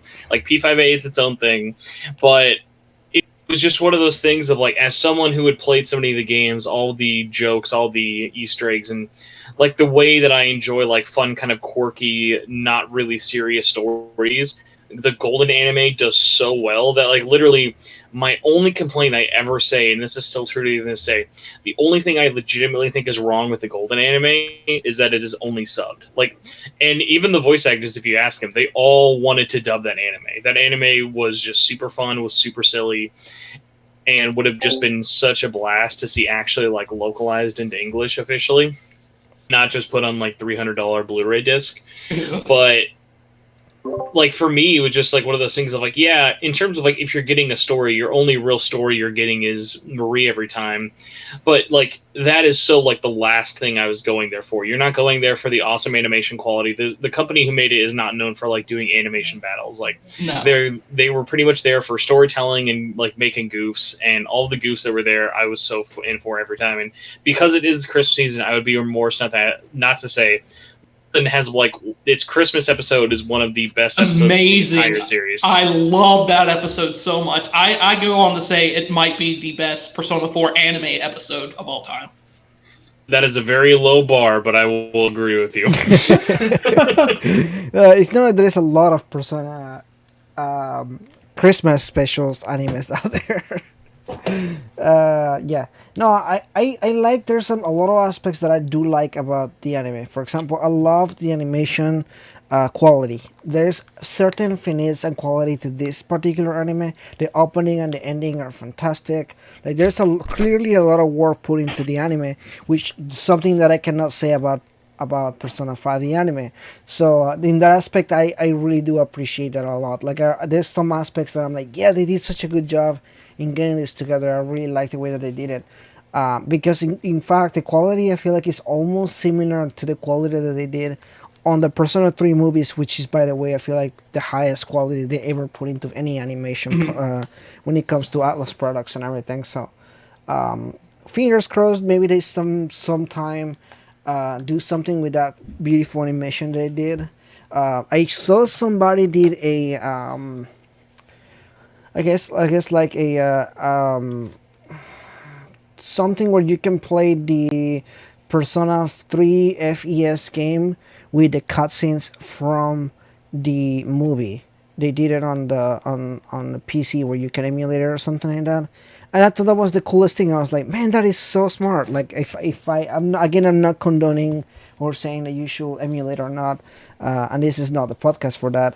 But I do see that that's something pretty creative that I was like, man, let's get into that. Like, why don't you do this right now? You know, like you definitely have the rights to your own anime, I'm sure, and you could, you know, use those animations for something, which I wish somebody will do for the Persona 4 Golden game. If somebody will kind of like add all those cutscenes from the anime and kind of like have them there. But I mean, Persona 4 Golden still has pretty good animation, but the Golden animation definitely goes beyond that standard and really puts forward a lot of the stuff. Like a lot of the animation is really, really good. I love a lot of that stuff. I can tell you this, the best thing that they did with the anime was give you an actual character. Like, without all the quirky remarks that he made in Persona 4 the animation or anything, my account wouldn't exist right now. So, I mean, I just love everything, all the goofy stuff that they did with Persona 4 the animation. I thought it was top tier. That's why I always find it so funny when people, like, because I think the talk kind of came up like on Twitter a couple weeks back about like, oh, is Joker more like of a boring protagonist or more fun protagonist than you? And it's just one of those things of like, because you had so many adaptations and spinoffs, he can actually get a personality. But like every example that, at least as of now, every expanded media for Joker, his personality continues to just be, I'm the world's most neutral Harry Potter cosplayer. And it's just one of those things of just like, yeah, it's like, I'm sure that's a personality for some, but like, yeah, like you look at like the like flamboyancy and just like all the stupid like memes, like you can like say what you will about whatever voice actor, I can tell how much of a shit-eating grin Johnny Young Bosch had when he was doing Yu's voice, whereas Xander's voice for Joker might as well have just been resting bitch face, and I wouldn't have been surprised. Yeah, I remember a scene on P5A, Joker, I think it was like the school scene, like the festival scene or whatever, and he pulls a mask off somebody, and Xander just goes, "Show me your true form," and he says that in like the most unlike flamboyant way possible. But I still got a good laugh out of that as well. Have they ever bundled the game with the animes? Because I know they've done soundtracks sometimes. You can get soundtracks, but I find it funny that like I think a lot of people who played the games don't even know there's like an anime. Oh, definitely not. Definitely not the case. In most cases, the people who play the games hate that there's an anime. At least in terms of the vocal ones. I know, like I know they are the vocal minority, and it's definitely not the most. But like when the conversation comes up, it's usually fans are either talking about it because they want to talk about it, or there will be those people who are like, "Oh my god, like why are we getting this?" Like there were people who, when the P5 anime came out, legitimately thought, which like still makes me laugh so hard. Like people looked at the Persona 5 anime getting dubbed and thought that's why Scramble didn't exist. I'm like, dude, these were two totally different companies.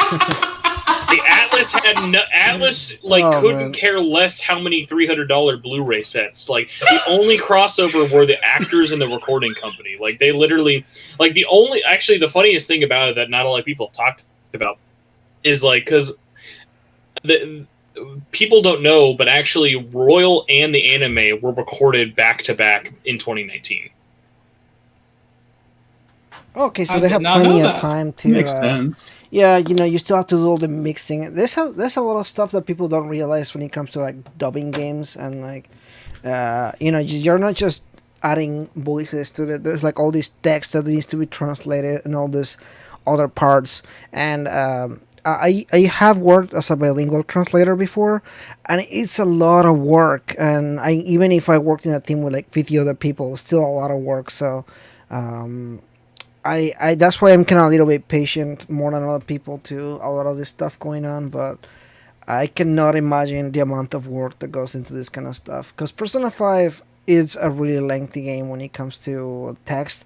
Persona 5 Scramble has a lot of text too. I'll tell you that if you haven't played the game already. Sure, the gameplay has a lot of gameplay and everything, but there's a lot of text and a lot of story. So it's not as long as Persona 5 though. I think it's like a quarter as long. Spencer, it's about like a 40 to 50 hour first playthrough. Yeah, okay. Yeah. Seeing the people who talk about it, I was like, oh, I wish every bit of like text had dialogue to it or had audio to it. It's like, do you know how like long that would be? Honestly, I'm on the side of like game, like especially now, if you want to consider yourself like a big budget game for anything, especially RPGs. You have to be all voiced, or else you just instantly lose that like you get sucked out of the world. Like you either have to like be Dragon Quest and hard commit to just text only, or like a Zelda, or you have to be like all in. And one of the ways about it, it's like, just think about something like this: Tokyo Mirage Sessions Encore. Every line of dialogue is voiced for that story. And something like Persona 5 Royal, even though it went in to add more voiced lines, there is still probably 50% or more of that story is still text only. Yeah. And what's extra funny is then when you go into the files and actually find out how many scenes were still voiced but just weren't implemented just because the Japanese version decided not to use them, it's really, really weird. Because like for me, I at least think like games being voiced all the way, like honestly, if they wanted to do something really, really crazy, and obviously this would never happen. Like, let's say when Golden dropped on Steam, all they did was this. They added every bit of dialogue was now voiced. Like a good example of a game that did that was like Trails of Cold Steel. When it went from PS3 to Vita to PS4 and Steam, they added in all of the text dialogue was now voiced more. And I was like, oh, that's like a really good use of like your budget and space of like, yeah, it's getting a lot more people interested. And then if you've played it before, you're going to want to check out that new dialogue, because like when they have those moments of like, at least with like Persona 4 kind of going back to it, like Persona 4, there's a lot of voice like dialogue for it, but like even that, I'd say probably maybe 20% of the story is actually voiced in the grand scheme of things. So like imagine if all they did was just add voice acting to all of the story for Golden, like how excited people would get for that. Like that'd be hours of new like literally hours of new story stuff. That'd be sick. But I understand the struggle for text, I guess. Yeah, it's definitely. Well, I don't know. Like I guess I give it a weird thing of like, well, why? Because like it can't just be it's only a money thing. Because even companies bigger and smaller than Atlus have shown that they can do it. I think it's more of a like, do we want to put the money into it as opposed to we don't have the money for it. Yeah. Like even something weird like kind of going back to Yakuza 7. Yakuza 7 has so much voice acting. Like Yakuza 7's the opposite. Yakuza has like 80% voice acting, so that 20% stands out really, really weird. Like when there's not voice acting, it's like, oh, what happened? Did like the game run out of budget? Like this is really weird. Yeah, that's a good point you brought up. I personally would like if they just voice acted all the lines. I don't care whether they have the budget or not. I'm sure they do, and I it's not really one of my biggest pet peeves or anything. But I wish that every line was voice acted. I'm really lazy, and the other thing is I read really fast. So what happens when I stream is I'll click through it pretty fast, and people are like, "Oh, I didn't catch it." I'm like, "Well, you can hear the people are still talking. I'm clicking through it, but they are still talking to each other. You can listen to the."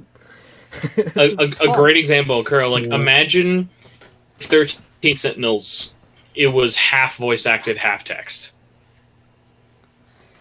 Oh wow, yeah. I don't know. It always like even for like a game as like story heavy as that. Like a good example is like think of it like this.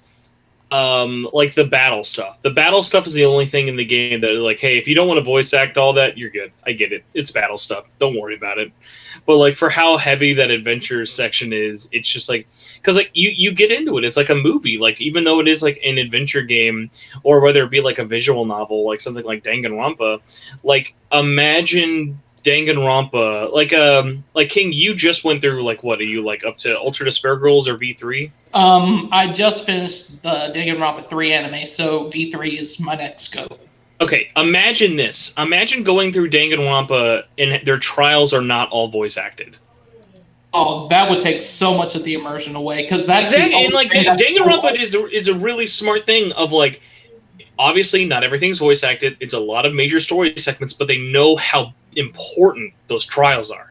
Like those trials are like 3 to 4 hour movies. They're like interactive movies, and if you get like just a little bit kind of like turned away from it, just like okay, I'm a little bored of reading, like they would immediately lose you or a larger amount of the audience if it was like even half text.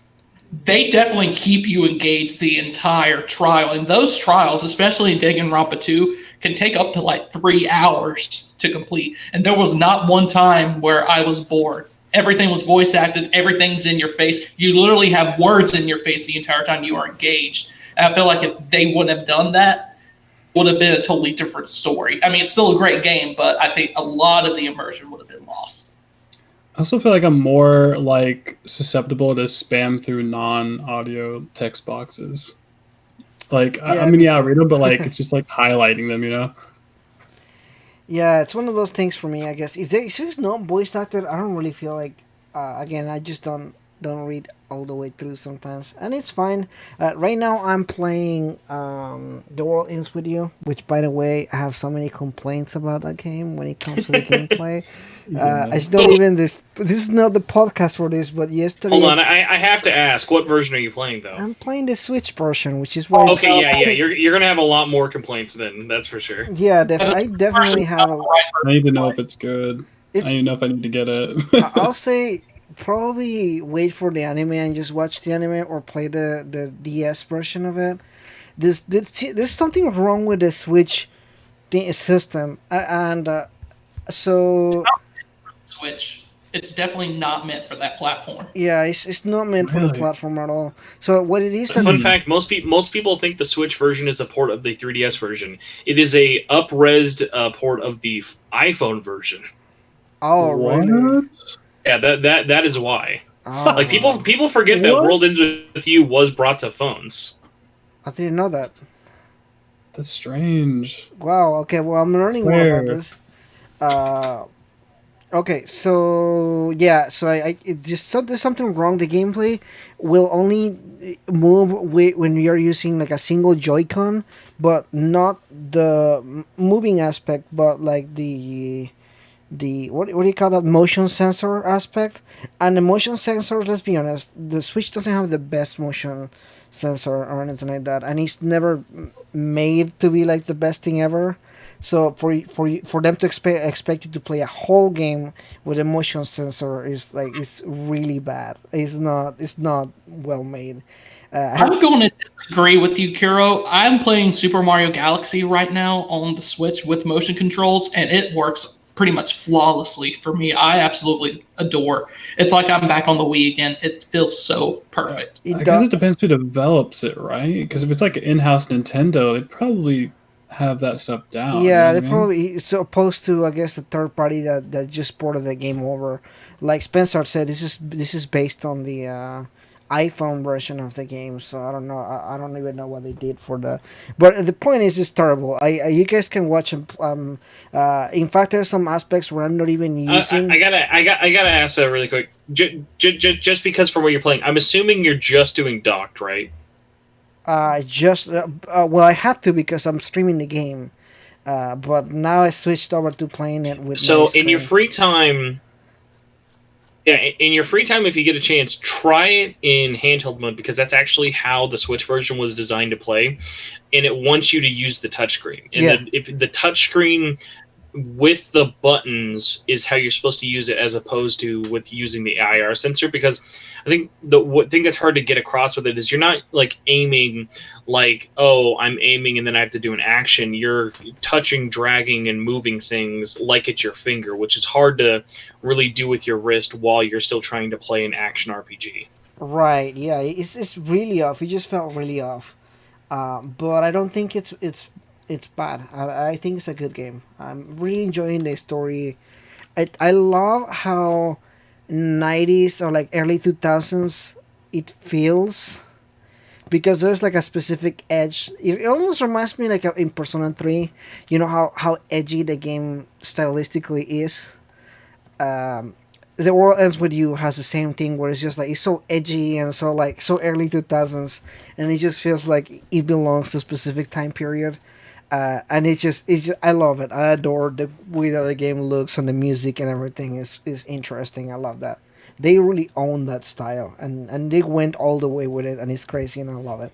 Although Really interested to see how this new game goes, because it's going to be full 3D and everything. right, yeah, I'm curious to see how they're gonna do with that. I'm really interested on how they're gonna make that game go from this to the first one to this one, because the gameplay seems to have changed completely, and seems like they did a lot of different stuff when it comes to like the traveling and everything like that. So I'm pretty interested in that. Is this only gonna be a Switch only game, or is it also gonna be on the PS4 or the PS5? Do you guys remember? I'm gonna have to check it out. I don't remember at all. It's going to come out with Switch and PS4 launch. Switch and PS4. Okay, all right, cool. Okay, I'm gonna be interested to see if that how that performs on the PS4 then, or the PS5, I guess. So yeah, I like the game. I like the game so far. So going back to Persona 4, unless you guys have anything else to say about The World Ends With You. No, I mean, yeah, we're the. Unfortunately, in this Persona 4 discussion, my World Ends With You stuff unfortunately ends there. I need to play more of them. That's one I never really got into. Some of that stuff is in the Kingdom Hearts games, like Dream Drop Distance. The What Ends With You characters are in there, and that was my introduction to them. I never knew about them. Yeah, I had to look them up. I have like this love-hate relationship with Kingdom Hearts, which we can do a different podcast for. I want I think we talked so about much. that. Yeah, we talked about this, and I talked to Spencer about it too. I have like this weird relationship with Square Enix since a few years ago, and at this point, I'm like, every time that I see Nomura on any game, I'm like, I don't want to play it. I hate it. Even with like Final Fantasy with him, it's like up and down, man. Yeah, like there's some stuff when I'm like, man, this guy knows his stuff, and then there's some stuff like, can you stop letting this guy write anything, please? It's true though, man. It's true. But I mean, it's my relationship with Square Enix at this point. I'm still curious about new games and whatever they do, and I know Spencer enjoyed that Kingdom Hearts music game, right, Spencer? I love all Kingdom Hearts games. Everything except that VCast game. Which one's that one? That was probably a little bit too deep of a cut. Verizon used to have this exclusive line of really bad cell phone games called VCast, and there's a infamously lost to time Kingdom Hearts game just called Kingdom Hearts VCast. Wow. It's there's not a lot of footage out there of it just because of how hard it is to keep media for it. If you were to get like a really weird rabbit hole, just look up VCast games, especially Kingdom Hearts. But yeah, no, I'm definitely the opposite of you. I am not a 100% Nomura defender, but I definitely think he's done way, way, way more good than bad. But he's also just a super subjective guy. Speaking of subjective, we got to talk about Persona 4 Arena. What do you guys think of Persona 4 Arena? Man, can you see my screen? Because that's literally what I have as my. I'm right. What do you mean? What do you mean? Can I see it? We're all in a room. We're sitting around at your house, sipping mimosas. A big round table, just hanging out. He's hanging out here like normal people. Oh man, yes. So Persona 4 Arena is my favorite Persona 4 game, and I know there's a lot of people that don't like him for some reasons, but I love fighting games. I love the arc systems, fighting games particularly.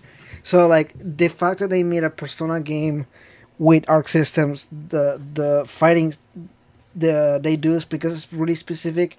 I was like so in love since they announced the game, and although not everything in the story works for me, I love them so much. I love the way they introduce the characters on Persona 3 and Persona 4. Like, have them meet up and like the whole thing. I just love it so much. I again, not everything works for me, but it's like my favorite Persona 4 game. I just love it so much. Yeah, the fighting is fantastic. I'm not really good at them. It's like really hard to get good at those games, but I still enjoy them a whole lot. Again, I'm not gonna claim to be good or anything like that. What about you, King? Do you like those games? I have a weird mixed relationship with them. I'm not a big fighting game guy. I mean, I play Dragon Ball Fighters every now and then, but I mean, I think I rushed through the arena games because I'm such a rhythm game fan because I just wanted to get to dancing. I think I rushed through the arena games and only played the story. I didn't really have a lot of time with it when the game first came out because I wasn't into the Persona series back then. So it may be different for me coming in late and I couldn't play online or anything with anybody. I'm sure maybe my perspective would change. Like maybe if they made a Persona 5 arena now, I would absolutely adore it. But I just kind of rushed through it so I can get to Persona 4 dancing all night. That'd be interesting if they did. I saw a comment earlier asking if they were gonna make one eventually. I heard some rumors like a year or two ago that the game was delayed for some reason. Spencer, do you remember hearing about that? So basically, because I don't know how Persona Arena has just such an amazing nostalgia. I mean, I'm glad it does, but it's one of those funny things of I swear like every week somebody either asks me or wants to ask what I think of Persona 5 Arena.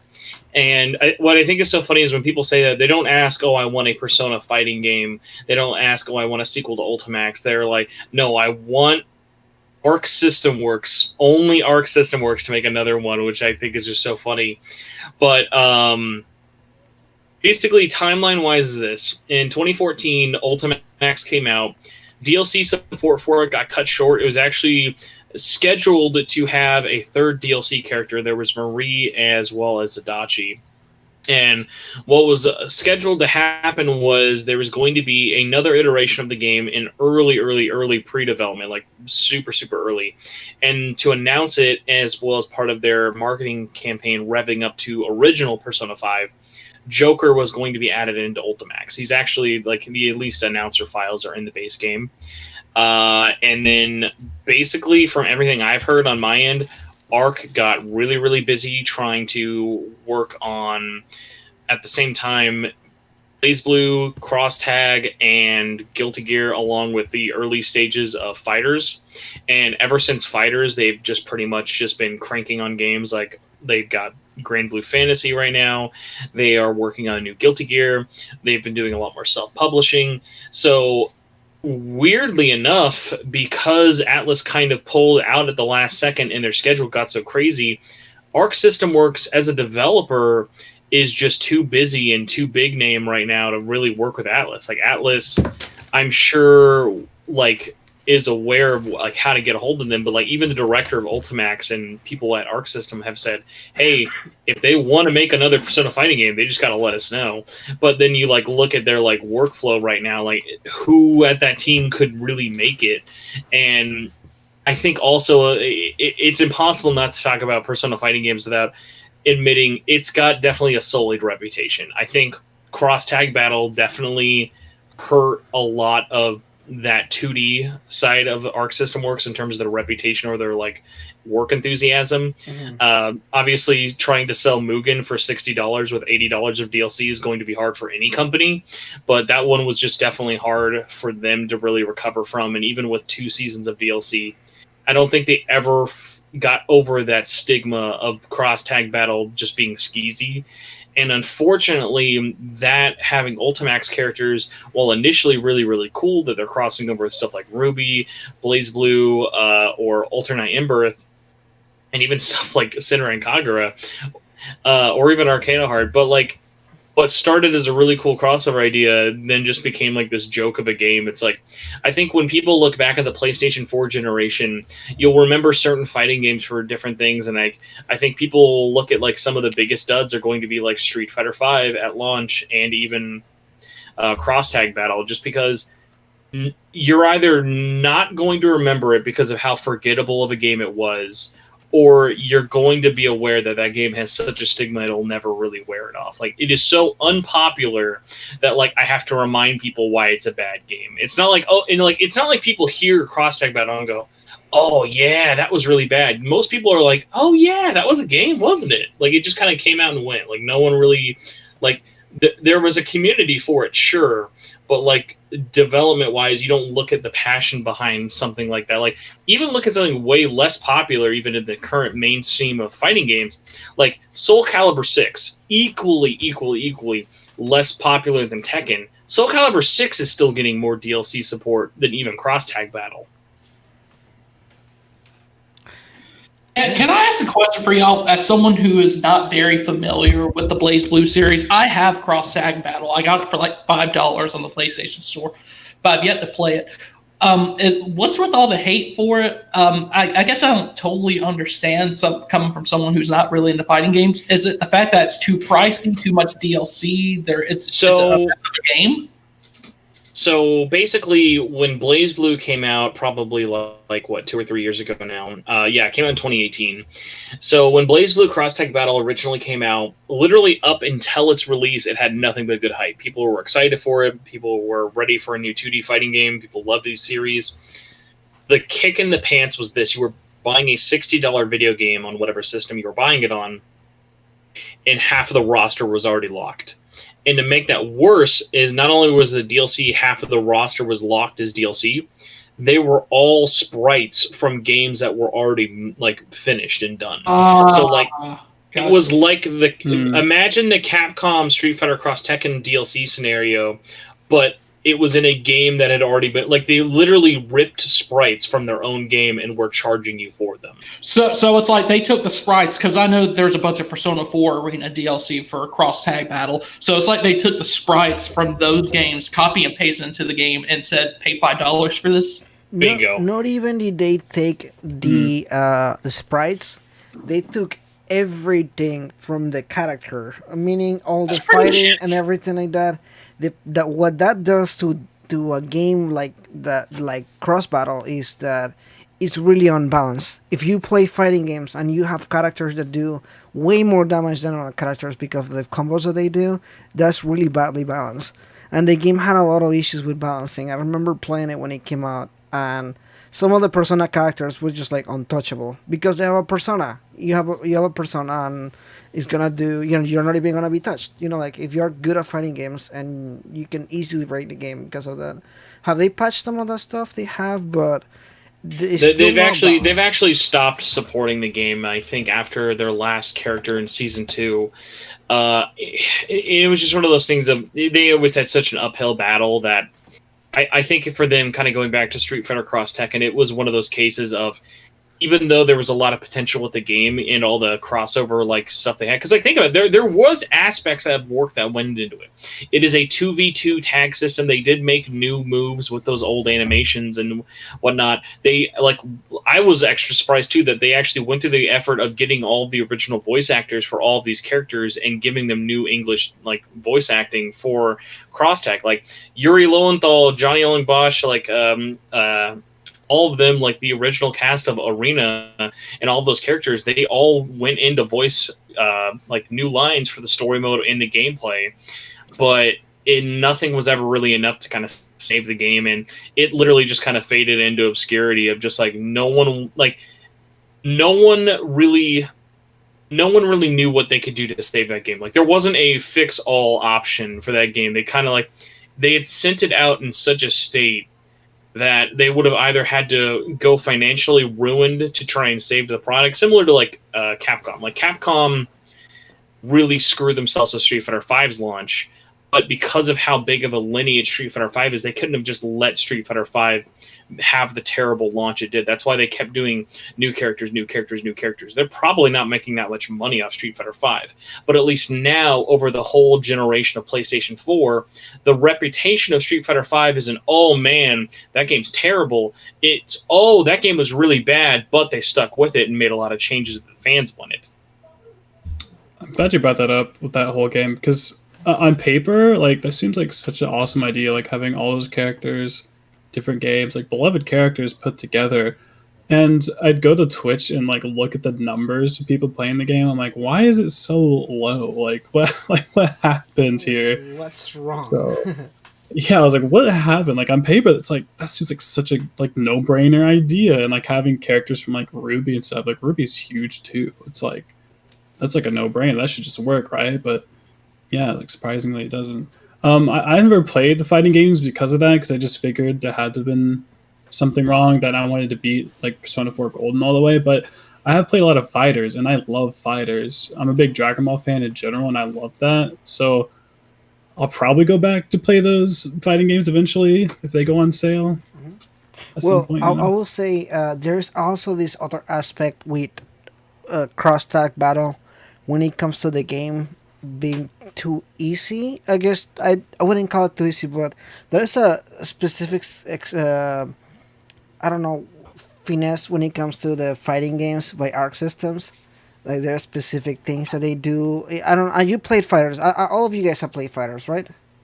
Oh yeah. Mm-hmm. Yeah. So there's combos that you did and what you do, and although they're not really hard to pull off, there's a specific it's a good fighting game. This is not a press one button and do all the combos kind of thing like Marvel vs. Capcom, the newest one was in that scenario where it's just kind of almost so easy that it's kind of boring to play through it and everything. And cross tag battle is that kind of game that is it took out the complexity out of the fighting, and it's more okay, you press these two buttons and you're doing all these combos with all this crazy damage and everything. The auto combos is what got me through Persona 4 Arena games, because I'm not very experienced with fighting games, so that's pretty much what made because Persona 4 Arena doesn't really have that great of a story. Let's not beat around the bush. I mean, Ibris is cool. The Arena and Ultimax ones are the most like, and I think Arc System Works has this story in almost like all of their games. Like we mentioned, like Fighters is like probably one of their most like well-loved games. No one is going away from the story of like Fighters is at least interesting for the fact that they tried to make a new story, and the same thing goes for Arena and Ultimax. Mm-hmm. But every Arc System Works story has the same problem. It spend so much time telling that story. Like, you could have cut every story by 2/3 and it would maybe still be a little bit too long. Like, every story, by the time you finally beat it, it's like, oh my god, like, dude, this story did not need to be 20 plus hours. Oh man, when I was playing through the original Persona 4 Arena, I don't know if it's a visual novel thing. I'm trying to get into more visual novels, but it's like I tried to play as all the characters so I could at least, experience all their stories. They overlap so much that I was almost in like autopilot mode. I'm like, dude, when is this going to end? Yeah, exactly. Like that is the whole reason that game has an auto. Like, obviously, it is just straight up a visual novel. Like, I think what made it worse, at least with the story of Arena and Ultimax, is the story premise is interesting, but it's dragged out way too long and stretched way too thin. But then the story battles that are in there are so mind-numbingly easy, it's not even worth mashing square to get through them. Like, I remember every time, like, for all of Arena and all of Ultimax, I would sit there and listen to the story, and then I would just have my fight stick, and I would just be hitting, going like... Okay, we're done? All right, next story. Yeah, now, I do have a question here that somebody brought up earlier. When it comes to the characters on Persona 4 or Persona 3. So you guys know, even if you haven't played the game or finished it completely, Persona 4 Arena is kind of like this mashup between Persona 3 and Persona 4 characters that did kind of have a story, and it kind of has like some implications, I guess you can say, to like the sequel of the Persona series. So do you guys think they'll ever bring those characters back in like a continuing the story? It's hard to say. I mean, like, in your opinion, no.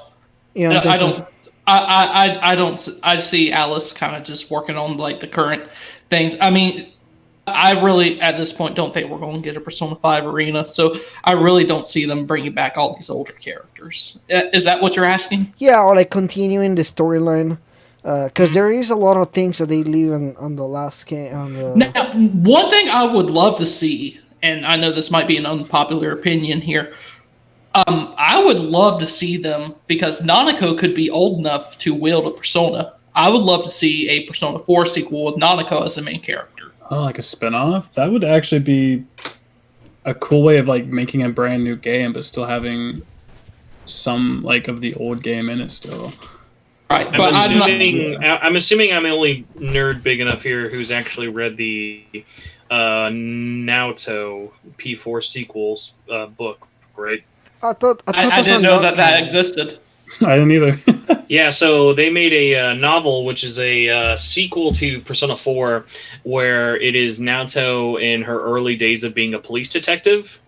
And it's basically it's a really, really interesting story in the sense of like, I enjoyed like it so much in terms of like, it doesn't really have that much to do with like personas and stuff. It is more of just kind of a character study with Naoto. But it's one of those things of just like, man, like, obviously it's way past its prime, but like that would have been something really, really cool to actually get officially translated. Oh, it's not translated. It wasn't officially. No, I had to slowly read it with my dumb 3-year-old Japanese brain. I was about to say send me the link, but it might be. I just like at the time when I read it a couple of years ago when it came out, I just had to read it in its normal Japanese text. When did it come out? Oh gosh, almost like 10 years ago now, probably. Like, I know it was early 2000s. Early 2010s. Yeah, with the popularity nowadays, I wouldn't be surprised if they translated something. I don't see Atlus going back to these characters other than through ports. Okay, here we go. It is Persona X Detective Naoto.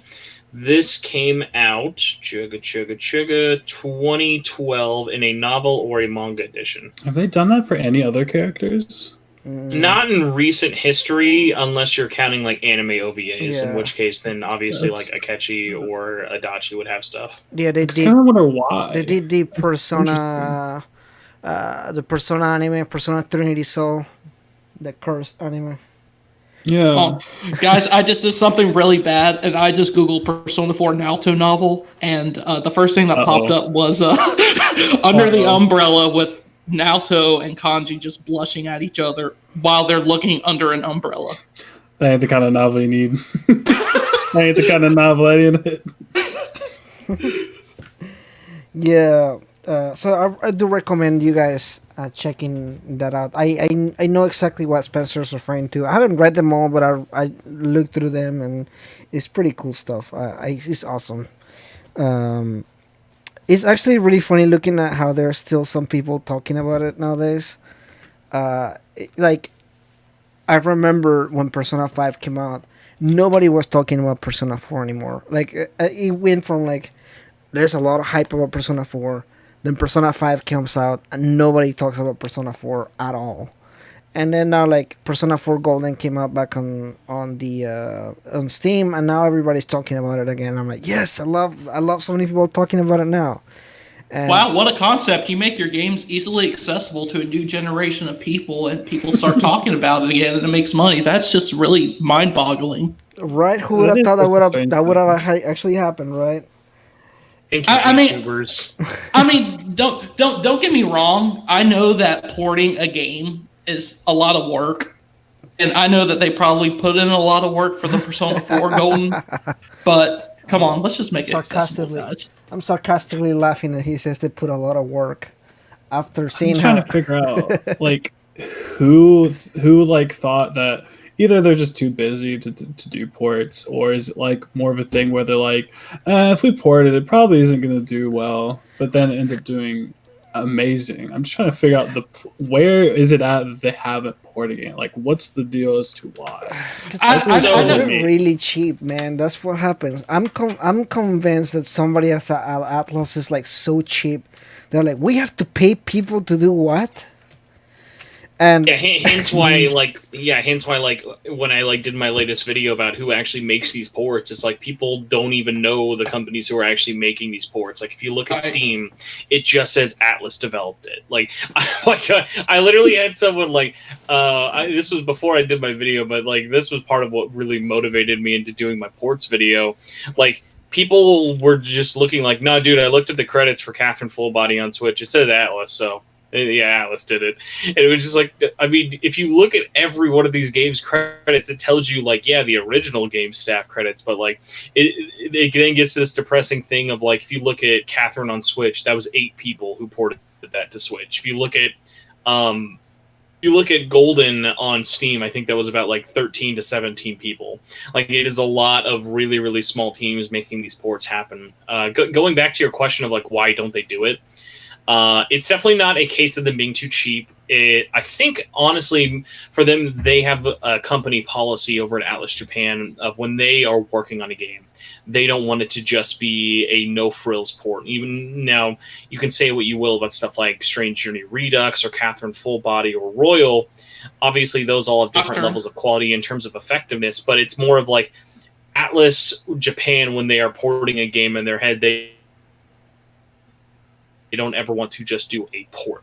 Like a great example of that is even looking at something like Tokyo Mirage Sessions Encore. That Atlus did. That is a recent port. They ported that game to Switch. Even that has new songs, new costumes, new content. Like they added new work into that, hence why Atlus Japan made that. Unless you put the game into Unity and just release it from there, like Nocturne. Well, hey man, I'm sure that in the year 20XX, when that game finally gets a patch, it will maybe run okay. Wasn't this game also not ported by Atlus? Golden on Steam? No, Nocturne. No, yeah. Nocturne was handled by TCL or whatever. Oh my god, I should have this some other burned group, into right? my brain by now. Yes, that was handled by a port team who does a ton of ports on the Unity. They actually, going back to Guilty Gear, they did the PlayStation and Switch port of the original PlayStation 1 Guilty Gear. They did the Kunio-kun collection. They did the River City Ransom and Double Dragon collection. They do tons of stuff. They've worked on Pac-Man Championship Edition. Like, the team who did Nocturne has a huge backlog. I don't know. That's good at least. Yeah, that sounds good. I just after looking at how Catherine Classic on PC performed, and then Persona 4 Golden and Nocturne, I don't really feel too confident about other ports. I'm just kind of like, I don't know if I want the ports or not. Well, here's the thing with Atlus and ports to me, and Spencer may have a different opinion than me, but I feel like Atlus is so sloppy with how they release ports, except for Golden. Golden is that rare instance. But it's like when Catherine Full Body was brought to the PC, didn't they just announce, I mean, when original Catherine was brought to PC, didn't they just announce like Full Body like a couple of months afterwards? With Catherine PC, Catherine Full Body was officially announced in 2017, December of 2017, and Full Body released in February of 2019. Catherine Classic released a month before in January of 2019. So that was already its own kind of problem. And even actually, if you go back to the launch of Catherine Classic on Steam, even that one had a couple of patches just because of issues they had. I know there were people, like, originally the game had like an unlocked frame rate, but then they didn't actually go into it. Like, one of the funny things with Catherine is even on PS4, PS5, Switch, what you play that on, it is meant to be locked at 30, and there's a lot of animations tied to that. So like if you kind of like work it into 60, you then get to this point where it breaks a lot of aspects of the games, and that, like, Catherine Classic had a lot of issues like that. I do find it funny how a lot of people think Golden is kind of like, I guess it sort of depends. I wouldn't say Golden's the best port out of these third-party like publisher ones that they've done. I think that probably honestly goes to Catherine Full Body on Switch, just because that's definitely one of those ones of, this might also just be due to lack of people really running it through the paces. But like Golden, I know a lot of people had issues with like the FMV, like running it like 3 frames a second. They still have some issues. I think some people still have issues with the game. And to my knowledge, they've only put out like one major patch like back in September. So like they're not really being that fast about it. That's strange. I always find that Catherine's a guinea pig. Because if I remember right, like, it is. That's the first thing you put on Steam. Like, oh, we're just gonna test it out, see what we can do on Steam, and then the game ended up coming into fruition just because they were testing the HD engine that they were creating. Then Catherine spun off. So it's kind of weird how it's always kind of been like a guinea pig. Also, I have to just say it's just because I'm a terrible monster for self-correction. The Nocturne port was handled by Imaginative Technology Land. It's one of those things that's just going to bug at me the entire time of like, I forget, like I did an entire like week of like research and videos for this, and like that company and the Eccentric Ape are the ones that I always forget. Technology Arts and Pre-App are really easy, but for whatever reason, I can never remember those two developer names. So, guys, I want to hear this from you. I think I know Spencer's take on this, but do you see Persona 4 Golden and maybe even Persona 3 FES coming to consoles? Yeah, someday. I don't know if they will, because I don't know. They put Golden on Steam, and I'm not sure if that's just like enough or not. It really depends. I think a lot of it does have to come with what the fans want. I know a lot of people do want that. Like, I see that in my comments and my videos all the time, but it's like, it's another thing of, are they willing to actually push for it? You know what I mean? It's like they already ported it once, like, oh, we're going to have to port it again. So I don't know. I think Persona 3 we will see some sort of port for no matter what. I feel that, because I think just everybody's itching for that, especially like on Steam. That's what I personally would like, but I can understand if you don't have a computer, that kind of does suck for you, you know? I don't have a PC, so I can't play. I have a Chromebook. I was stupid a couple of years ago and just needed something really quick and cheap, so I have a Chromebook. So I cannot play Persona 4 Golden on PC. And I shelled out the money for a PS5, but I really don't want to shell one out for a PC right now because I have a Chromebook. But maybe someday, but- maybe someday you'll get to play the PC version. what about you, Spencer? I mean, I know you're really tight-knit with all like the porting processes and everything, but Yeah, so I definitely have a lot more of a positive outlook on things just due to my like kind of knowledge with everything. For starters, I would say don't think of how long it's been without a console port as a reason to think, oh, doom and gloom. A great example is this year. Look at the Platinum 10th Anniversary Collection. On PS4 and Xbox this year, we finally got the Steam ports of Vanquish and Bayonetta 1. Now, Vanquish came out on Steam in May of 2017, 3 years before those console ports, and Bayonetta came out on April 11th of 2017. So these were very, very long in the making console ports that like were pretty no frills. Like the PS4 and Xbox One ports of Bayonetta and Vanquish are literally just the Steam ports. There's nothing that crazy. They are just like, all right, 60, maybe even 4K. I don't even actually think they did like the full 4K.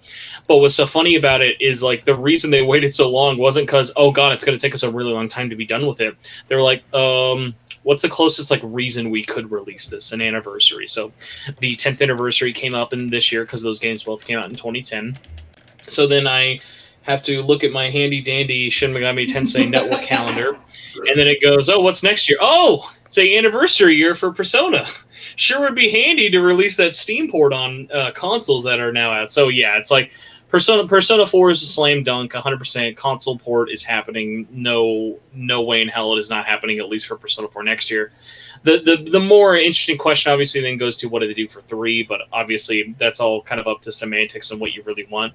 But yeah, I'd say if you're someone kind of sitting there on the outside of like, oh, I've lived my life, I'm such a terrible person, I don't have a PlayStation Vita, Golden's been out for over 8 years, what do I do? If you're that much of a sad sack and want to play it on a console, I don't think you'll have to wait that long. I just think one of the reasons you haven't heard anything about console ports is like, yes, Persona 4 Golden sold like gangbusters on Steam because guess what? It's a digital-only platform.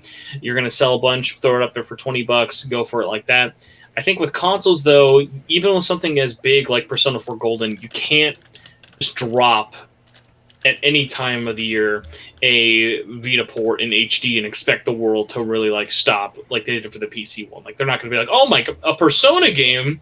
Like they're not going to like lose their minds that much unless there's something like an anniversary or a collection. So I think the safest bet is consoles are going to wait for a 3 and 4 collection, and then hopefully Atlus is smart and doesn't just stick with current, well, I guess last gen now, because I would love at least to see like, hey man, like let's see Persona 4 Golden with no loads on PS5. Like let's see Persona 3 on an Xbox Series X. Like there's nothing really stopping us. Like yes, it's going to be on Switch because there's a lot of demand there for those games to be portable again, but like don't feel like you have to just stick to PS4, because I think a lot of companies are going to have to learn now that just because your game is backwards compatible on PS5 doesn't mean that's going to be enough to excite people to play a game on PS5. A great example, I think. Well, yeah, Scramble is definitely one of those ones of like, I can see a PS5 port basically already being done at this point, but like more specifically, new games that aren't out yet at all. Like look at something like the Nier 1 remake coming out. Like that's just PS4. I think that one, even if they had just thrown a PS5 box art on there, would already have a lot bigger press, even if they didn't do much to it to make it a PS5 version. So hopefully they're aware of that. I mean, for God's sakes, literally next week, Puyo Puyo Tetris 2 is releasing on PS5, the least next-gen looking game ever, and I'm still hyped out of my brains for it. Such a curveball. Like, I was going through the PS5 games, I'm like, what? Yeah. Let me just say, as the only one here with a PS5 copy of Puyo Puyo Tetris 2, it is amazing. Its lack of loads are hilarious, and it is the most multiplayer fun I've had with my PS5 since launch. True gaming. So, do you guys think that Persona 4 Golden on PC was kind of like a test of the waters for Atlus for ports, or? I think you have to be specific in the sense of Catherine Classic was a test for the West to show Japan, and Golden was a test from Japan to really prove it to themselves. because as they were very vocal, like the team at Atlus Japan, they initiated Golden coming to Steam. That was they really went through that. Hence why Catherine Classic was made by a Western developer for the port, and now with Pre-App, it was a Japanese partner who ported it to Steam. So I think really they don't have anything holding them back. Even going back to what you guys were saying earlier of like, oh, are they gauging interest to demand? I think I've tied now. 2020 has led me to two revelations. I hate any time this news story comes up. Oh my God, Persona 5 Scramble's announced through this third-party source who's not Atlus, or oh my God, did you see that Atlus said in an investor call they're looking into more ports? Hey, yeah, guys, they've been saying that for like 5 years. It's not news. Done 4 games. It's not news. We've heard the same thing 6 times this year. The biggest thing that kills me, Spencer, when I see all those things or people ask me about it, I'm like, they've been asking people if you want ports for like the last 6 surveys that I answered. Every year they ask you if you want ports. I'm not shitting you. Every year they ask you if you want an Xbox Persona game. It's not new. It doesn't mean anything. They just ask you things. It literally makes you just kind of want to like shake someone at Atlus. That's why I always think it's so funny. If people don't remember, the biggest thing that started the Switch port begging was back in February from the preview event, where one of the employees at Atlus on their social team literally gave this like the worst statement of all time to IGN, and they were like, "Hey, obviously Persona's not coming to Switch anytime soon, but if you guys want it, just let us know." I'm like, "What do you mean? What was the? Who was the full being like?" Hey, listen, we love your games. You better not fucking bring them to Switch. Like, it's just like, no, like whisper, don't say that. Bro, you could whisper the word Persona and people ask that. It was just like this. Like, if that statement was maybe said for Xbox, I would understand, because obviously Xbox is a much harder to find, like, for like Japanese like game audiences there. But like for Switch, it was just like, dude, what do you mean? Like, that's like. Like, trust me, like I always tell people, I am not someone who is against port begging when it makes sense. I'm a PlayStation Vita owner. Half of our library came from port begging.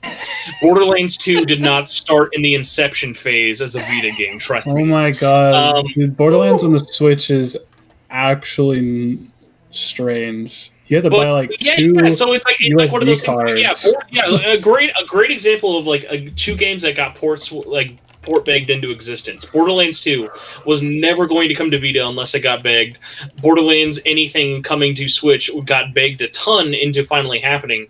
But yeah, for like these Japanese companies where like the Switch is like such a huge powerhouse, it's like, dude, just don't say anything. Like, the real answer behind why nothing Switch besides Scramble ever came out was literally just due to the fact that, hey, numbnuts, we have an exclusivity contract and I can't say anything, so don't ask me these dumb questions. That's like, people don't know this, but like, did you guys know that Yakuza 7 actually got pulled the week of in Japan? Like, you right now, you cannot buy Yakuza 7 on Xbox in Japan. Really? I had no idea. I follow Yakuza news like crazy. Because obviously nobody in Japan is planning on playing this like 10-month-old game, because it came out in PS4 back in January. But what's so funny about it is literally the team at Microsoft and Sega collectively forgot that PlayStation had an exclusivity in Japan for a couple more months. So, like, literally, even, like, they are forgetting that they have their exclusivity contract. So that's why, like, Full Body took over a year. That's why Royal is going to take at least a year. That's why, like, Vanilla P5 never came to anything else. Like, Sony is paying Atlus to not port their games. So, like, obviously you can't say that because it doesn't make anyone look good. But that is just, like, the nature of the business. Like, I remember like, a year or two back, I was explaining how the exclusivity contracts work. Because, like, Atlus has done it with Nintendo, they've done it with Sony, and like they will probably do something with Microsoft in the foreseeable future. Like, just look at Yakuza on Xbox Series X. There's no PS5 version because of Microsoft. It's just like one of these weird things of like, yeah, that's just like this thing that's not very popular but happens all the time, because guess what? These companies need to make money anywhere they can, and if they're not making money from 5 gum ads, they're going to make money from exclusivity deals. Yeah. And the other thing about exclusivity deals is whenever you tell them this exclusive thing, people get mad. I mean, That's whenever what Final Fantasy's in right I mean, now. whenever Epic Games took over the Epic Store or whatever, people were mad every time they were announcing a. It doesn't matter whether you were expecting this game or you were hyped for it. If it's coming on the Epic Games, it was on people's shit list. It doesn't Do you matter. remember how pissed, like, legitimate, like, I know it's happened with a couple of Kickstarters, but I don't think any Kickstarter had a bigger backlash than Shenmue.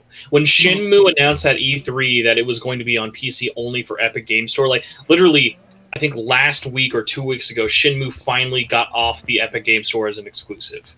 A whole year after Borderlands its 3 was like that too. Like people are like, oh, I'm buying Borderlands 3 if it's on Epic. I need it on Steam. It's like, okay, but we all know deep down they actually went to the Epic Game Store and bought it anyway. Right. I mean, like, it doesn't really matter, especially because I mean, like, I have the Epic Store because at some point I played Fortnite, but every now and then they give me out free games, and I have like a ton of games there for free. I'm like, you know what? I don't really care for any of that. Steam has been ruling forever. They need some competition to actually get out their feet and start offering some stuff and everything. Steam's not perfect either. That's my personal take on that. But I don't really care. I don't really care for exclusivity stuff. Whenever I can find a game cheaper, if there's some kind of sale going on, I don't care whether I have to buy it, whether I want to buy it. I've bought games on Switch because they're cheaper than other systems, and I hate playing on the Switch compared to like the PS5 or something like that. I'm not a handheld kind of person. I'm gonna come out and say this. I'm not a handheld person. I'm never out. I work from home. I play video games in my living room or in my bedroom all day. Handheld for me doesn't do anything. When I used to go to school, maybe it made sense, but at this point in my life, like I'm never playing in handheld anything. So I don't know. I'm just sitting in a specific position where, like, if I can buy the PlayStation game, I'm not buying the Switch version for any reason whatsoever. It just performs really bad. Some of the games that I played on the Switch just don't look good or run pretty bad, or they just don't run as well as the PlayStation version or the PC version or whatever. Obviously, for reasons that are really obvious for everybody here that is watching the stream. Yeah, don't play Scramble on the Switch. It's Yeah, no. Oh no! I'll at least as a man currently recording this podcast while playing a Vita, I'll say this: play the Switch version first, then play PS4, then play it on a Pro, and then play it on PS5, and you'll look back on your memories of the Switch version like you were actually playing it on a Tiger Electronics handheld. You were playing it up. oh, dude! I played the Scramble demo on Switch, and it took so long to load. And then I loaded it up on PS4. It took like no time, and I can't imagine the PS. I know Faz actually posted a video of the load times for the PS5 version of Switch. It's almost, for the PS5 version of Scramble, it's almost instantaneous now. It's like the Switch version's caveman technology. And it's fine if you like the Switch. I love the Switch for my Nintendo games. Whenever I'm playing, whenever I want to play the next Nintendo games, I'm definitely excited for, whatever Nintendo game I'm going to play. Like if the Zelda games or the Mario or whatever. I bought the Switch for that purpose. But I definitely don't seem like I mentioned the performance of Persona 5 Scramble on Switch before to people, and people are like, "Oh no, it never played bad for me." I'm like, "Look, I played the game when you're playing it, and there's more than 10, 20 enemies on the same screen. The Switch doesn't perform well, and I am sorry to tell you that." Like, I'm not trying to break anybody's dreams or everything, but the Switch cannot handle Scramble very well, just like it cannot handle the new Legend of Zelda game pretty well. I'm sorry, what is it called again? The Age of Calamity. Age of Calamity. Yeah, I played a demo. It doesn't handle it very well. I'm sorry to tell you that. You haven't seen anything. That demo is only a slice of how much you can make that game. My favorite thing to do with it is playing it co-op with my wife. and we'll get to the point where we will literally make it just stop. Like it will be either like the FPS is at 0 or and I want to really great because like God, honestly, like it doesn't take away from any of our fun. Like legitimately, like Age of Calamity is like one of my game of the year. Like as soon as I'm done with this podcast, we're on the last level. We're going to beat it. It's like an amazing game. But what's just so funny is like the both of us will just look at each other. Like I think one of my most used phrases with it is I'm like, we're melting it. We're melting the Switch right now in front of our eyes. Like it's slowly just dying on the inside just to do this combo. And the chat right now, Pi Studio said something about they're playing Scramble on Switch because I won't port to Switch. My question is, do you see... Obviously, Scramble, having that on Switch isn't ideal because it's a sequel to a game that isn't even on the platform to begin with. You know what? I say I think it is great that there is a version of Scramble on the Switch. I think it's great too. And the reason I go for it is like, hey man, it's like people like move in terms of like what they want to play. Like I know a lot of people who will be like, hey, I don't care about technical specs, I don't care about load times, I want the portability, and for that I totally get it. And even for something like a Dynasty Warriors like game, I totally get that. Like I know people who have completed like 100% Scramble on there. It's totally playable.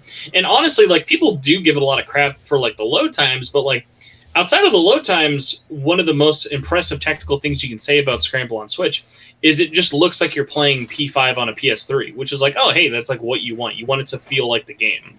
It's just, it's only then when you compare it to like what it could be is when it's bad. But then obviously you have to remind yourself, I'm playing on something that's like 4-year-old outdated hardware, or I'm playing on a $400 like machine that actually has like current specs. So did Atlus think that Scramble did Scramble exceed Atlus's expectations for Switch sales, or it was about the same. I don't think they think about it like that because you have to remember, Atlus, it was not their idea to even make a Switch port. That was all Koei Tecmo. Mm-hmm. On top of the fact that it is their second best selling non-mainline game of all time. Like I think it's pretty fair of like, hey, it doesn't matter where it came from. Like it did well. Yeah, I think that's how they look at it too. I don't think they're looking at it like, oh man, the Switch did super good. We better port everything to Switch now. A great example is this. Look at Kingdom Hearts 3 last year. Kingdom Hearts 3 last year was one of the top 10 best-selling games of all time. Spoilers, 90% of those sales came from PS4. But it was nice that it was on Xbox if you wanted it. Like, did it make sense to play it on Xbox? No, that was the first game they'd ever had in the series. But just because like a version's out there, you can like it's fun to compare. Like I remember for me, even though I had negative to zero interest on ever playing Kingdom Hearts or even Final Fantasy, anything, even same thing will go with Persona. Like I love the comparison technically. Like I think it's so interesting. Like if let's say when Scramble does come out, it's on Xbox as well as PlayStation. I want to see the comparison between a Series X and a PS5. Like, I want to see who loads it faster, who does make it look better. Like, because like, like those little technical differences are going to be there. And for the majority of fans, they won't care. It's just going to be a game to them, and they'll play it wherever they want to play. But like for me, like I enjoy like the technical aspects of like I watched like a 15-minute Digital Foundry video today going over how Borderlands 3 looks on PS5 and Xbox. Like, am I planning on doing that anytime soon? No, but like I'm a fan and I enjoy like seeing how that stuff works, especially for the more niche stuff and things like I think obviously with the turn-based RPG, like looking at Persona 4 Golden on like a Kuro, you're playing it like 4K on Steam. Even if you are cranking that thing up and you're making it run at like 120 frames at like 8K, it's still a turn-based RPG at the end of the day, and then you're gonna have a really hard time. Like just think about it like this: Golden's PC port chugs for pre-rendered videos. That's the only thing where you're really taxing that game for them to like make the Unity like player or whatever do its thing. Even though I know it's not made in Unity, but take something like an action game like Scramble, and then it's just one of those cases of like, yeah, Scramble is a game that like runs at a smooth or can run at a smooth 60, and has a lot of enemies and a lot of loading involved where it would like really matter. That's why like I was always like shaking my head at people who were like asking, "Oh, dude, like what's Royal do on like PS5?" Royal does on PS5 what a PS4 with an SSD does. It saves 2 seconds of loading, and it makes no difference on the game. Yeah, And it's still 1080p, 30 FPS, no matter how you. No, it High was a 4K. Studio, I want that so bad. I want a Digital Foundry Age of Calamity video so bad, but like that would literally just be a video of like, here's how low, like we had to zoom in to show how low the frame rate could get in our thing.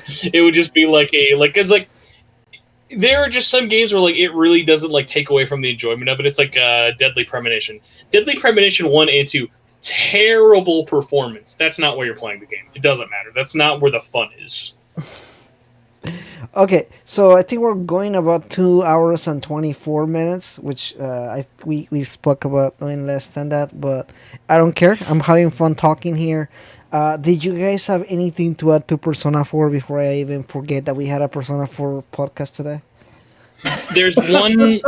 There's one. Okay, there's actually one and a half things because I know the answer for one, and I do kind of want to get your guys' opinion on the other. The quick one. Does anyone here have anything they want to say about the Persona 4 manga at all? Artwork's beautiful. Yeah, I was about to say I like the artwork. That's all I've really seen of it. Yeah, I actually own a couple of the volumes here. I'm preparing myself to do a little review for it, though. But the Persona 4 manga is pretty good.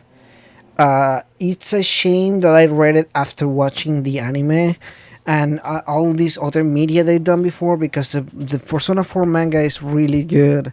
But again, there's a lot of stuff that has already been adapted to the anime and the Persona 4 Golden and everything. It almost feels like it's going to the same thing, but the Persona 4 manga was there before the anime and before Persona 4 Golden. It's just kind of like a different the way that you look at it and everything.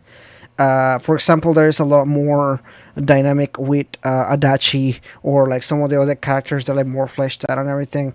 And that happens because of the anime and the Persona 4 Golden, but people forget that before that even happened, the manga happened, and I wish I had read it a long time ago, because now I can't get it out of my head. I'm like, oh yeah, the anime did this too, but I'm like, wait, the anime hadn't even happened when this came out, so it's just like a different how I look at it. But I strongly recommend it to check it out if you haven't already.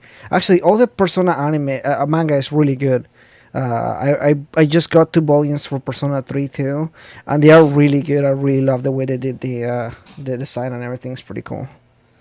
Well, I kind of have a question for you guys then. I guess this works from my perspective of, only playing so much of Persona 4. But like, what order do you guys think you should do everything? Obviously, you play the game first, but like, would you guys recommend the anime next, or the manga, or the dancing game, or the fighting game? Like, what order do you think like the definitive Persona 4 like order should go in? I personally don't think there is one, and I just say that in the sense of like Persona 4 specifically, it's so spread out. Like, I know people, every game has been someone I know's first game. I know people who started with Arena. I know people who started with dancing. I know people who started with Q. It doesn't really matter what gets your foot in the door there. The only big one it just kind of goes with is like, hey, whatever gets you in the door, whether it be in the manga. I know the anime was really big. The original Persona 4 anime was really big in terms of getting the reception as high as it was.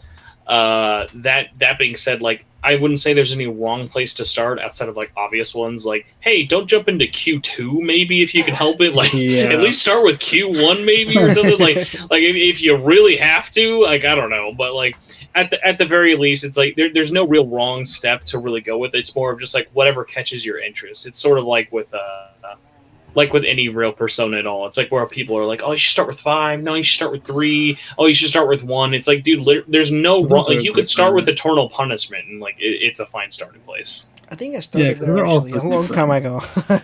Before I even played Persona 3, I tried Persona 2, Eternal Punishment.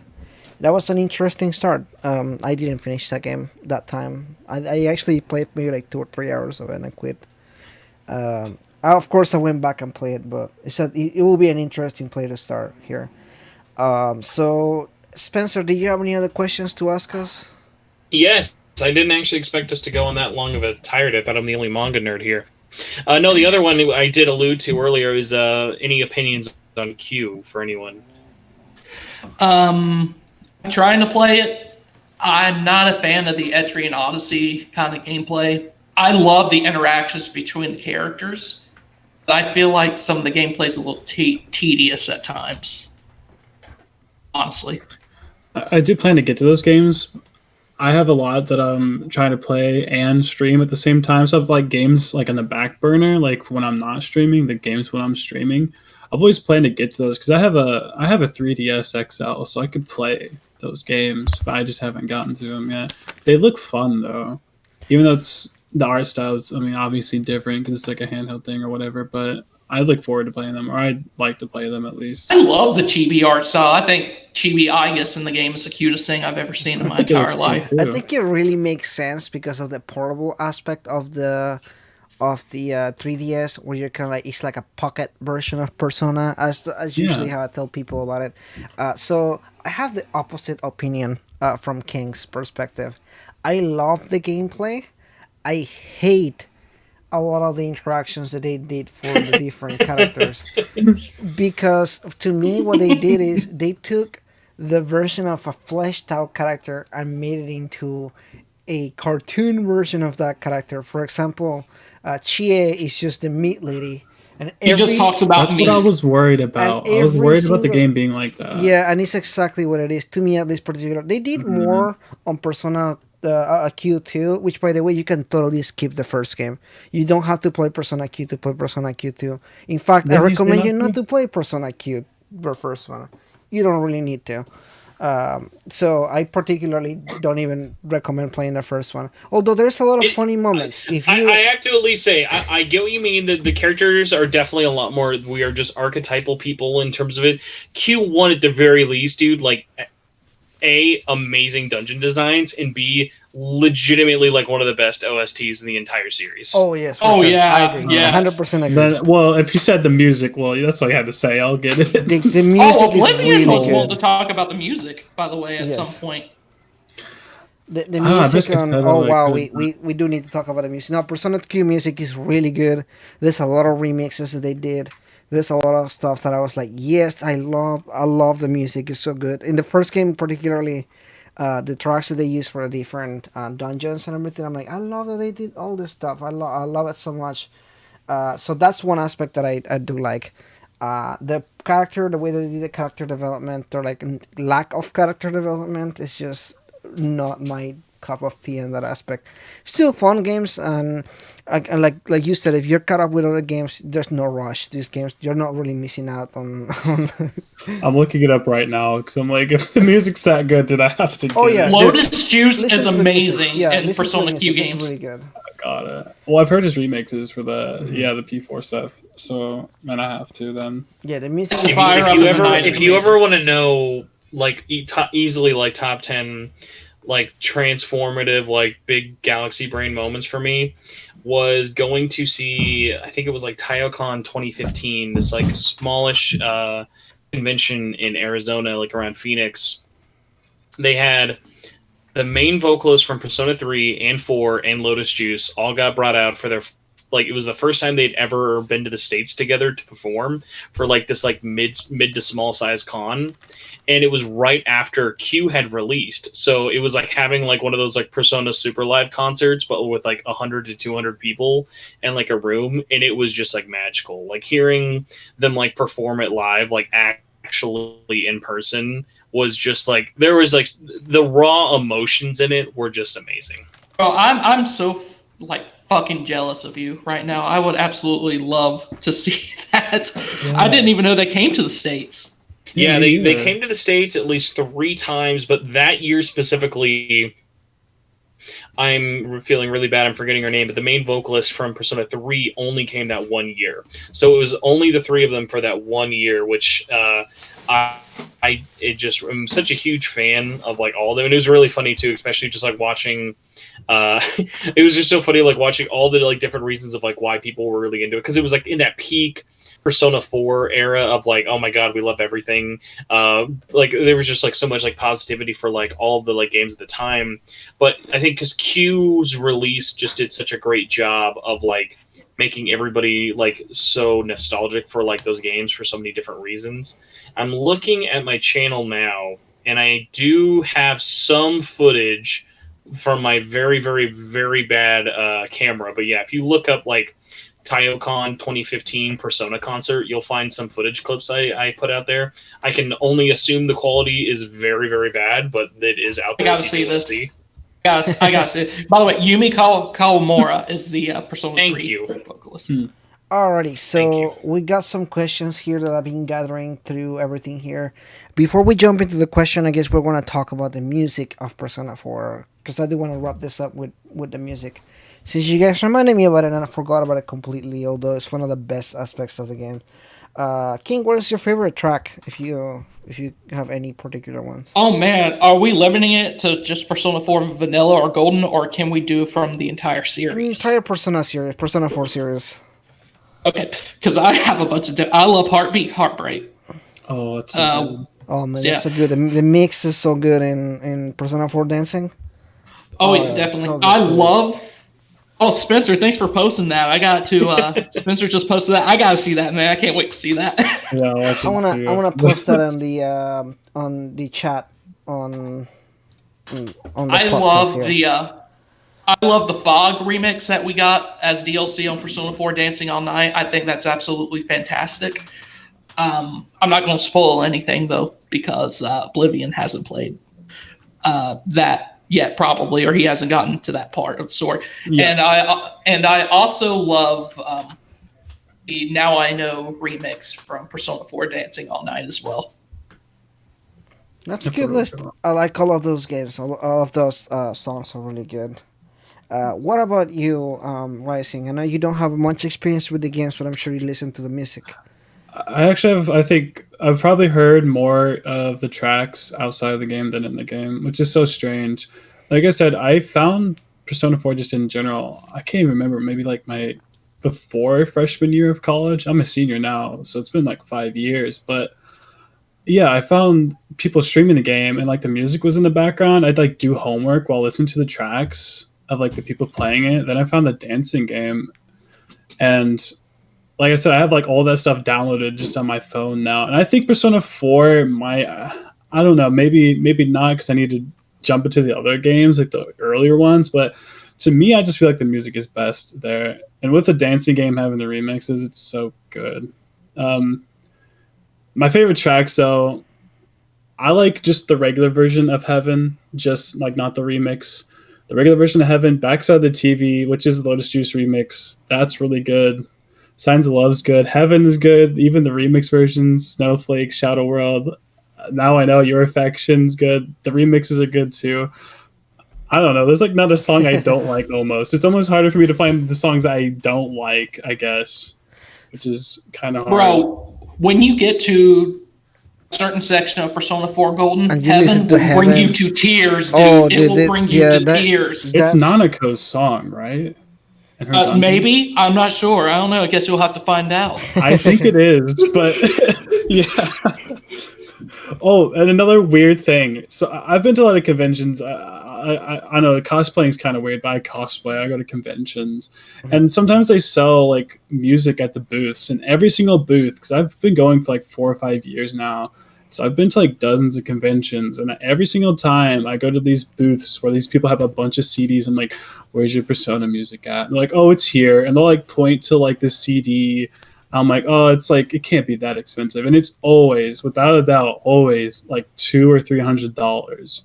Those soundtracks are so expensive. I can see why, but you know, you can buy the Persona 4 sound. You can buy the Persona 4 CD on Amazon right now for like $30. Oh well, I feel really lucky. What? I feel really lucky because my copy of Persona 4 for the PlayStation 2 came with the soundtrack with it. Well, the first disc of it, anyways. Yeah, the disc. So I'm like, always felt lucky about that. What about you, Spencer? What is your favorite track, if you have any, from Persona 4 that you're like, yeah, this is my jam? That's really tough, and I could definitely just like ramble again for like another bajillion hours. I think I just have to go like a really quick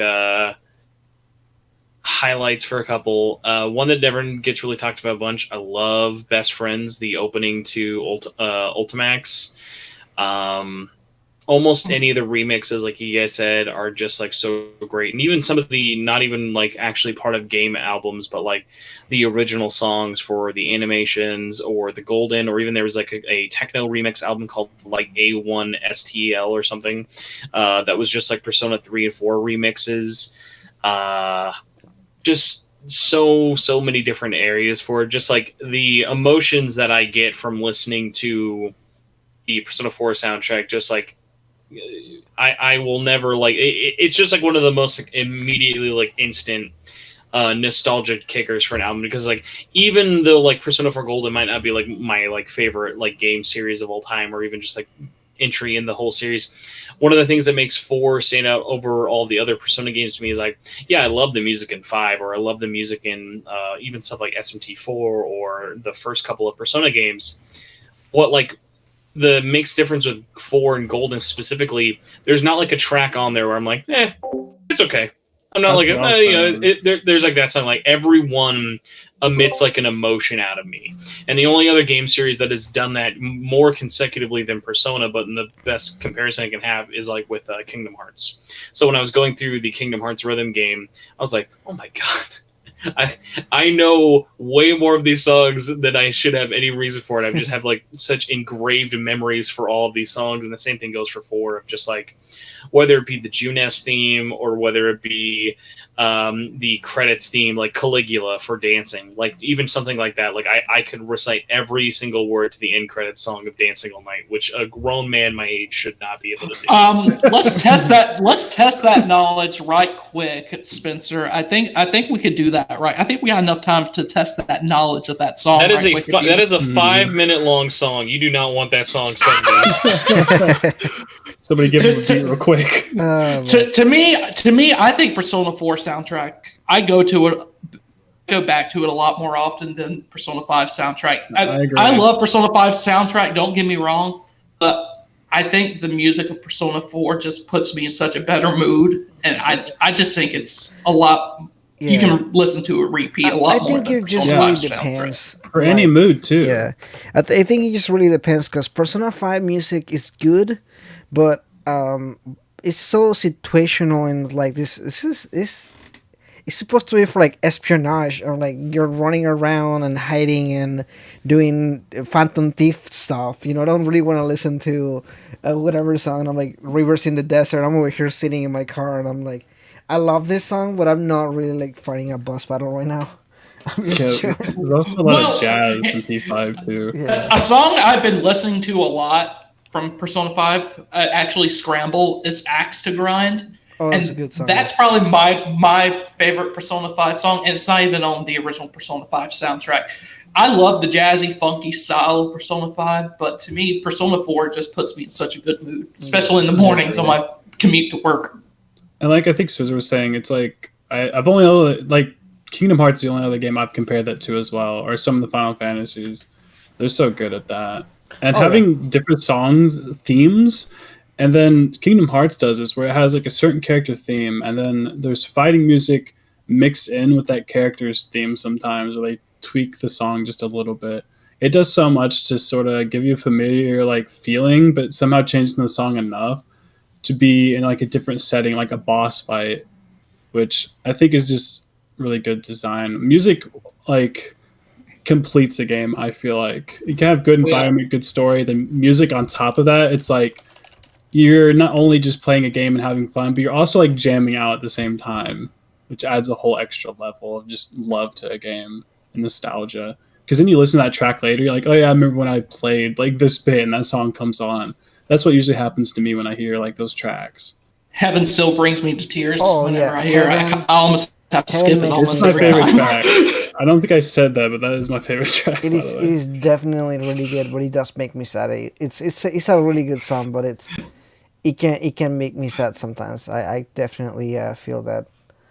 And I don't think Snowflakes gets enough credit either. Persona 4, at the end of Persona 4 Golden, Snowflake starts playing during the last section of the game, and man, I just had a realization there that I knew that this time during this game is coming to an end. This group of friends that I know, man, it just hit me. Like, it's such a beautiful song. I think it might be one of my favorite songs out the entire Persona series. It's very good. Yes, it's really, really good. Just because I know it doesn't ever get enough love, just have to give another huge shout out. Q2, The Impossible, and somehow actually has a better track list than the original Q. But unfortunately, like, the amount of people who actually like played it is criminally low. Well, I think the big problem with that was that it never received a dub, and that maybe that's what turned some people off of it. Exactly. You know the old expression goes: you lose a dub, you don't get a dub. That's life lessons right there, man. That's a sad life. I'm gonna write that down. Hold up. All right, guys. So a shameless promotion for all these guys here. If you guys want to follow any of these guys here, please go follow the links in the chat. Spencer's, it's already half the way through.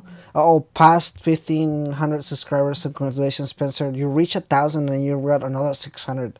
So I'm happy for your channel right there. I just keep finding more. I just keep finding more bots. Thank you for the plug. And obviously we have King, who just recently started his channel. So good luck with all this, King. I wish you the best of the luck with the channel. I am sure it's gonna grow pretty well. You stream a lot, so I like hopping in your streams. I think you do more Twitch, right, with streams and everything. I tried to do a lot of Yakuza.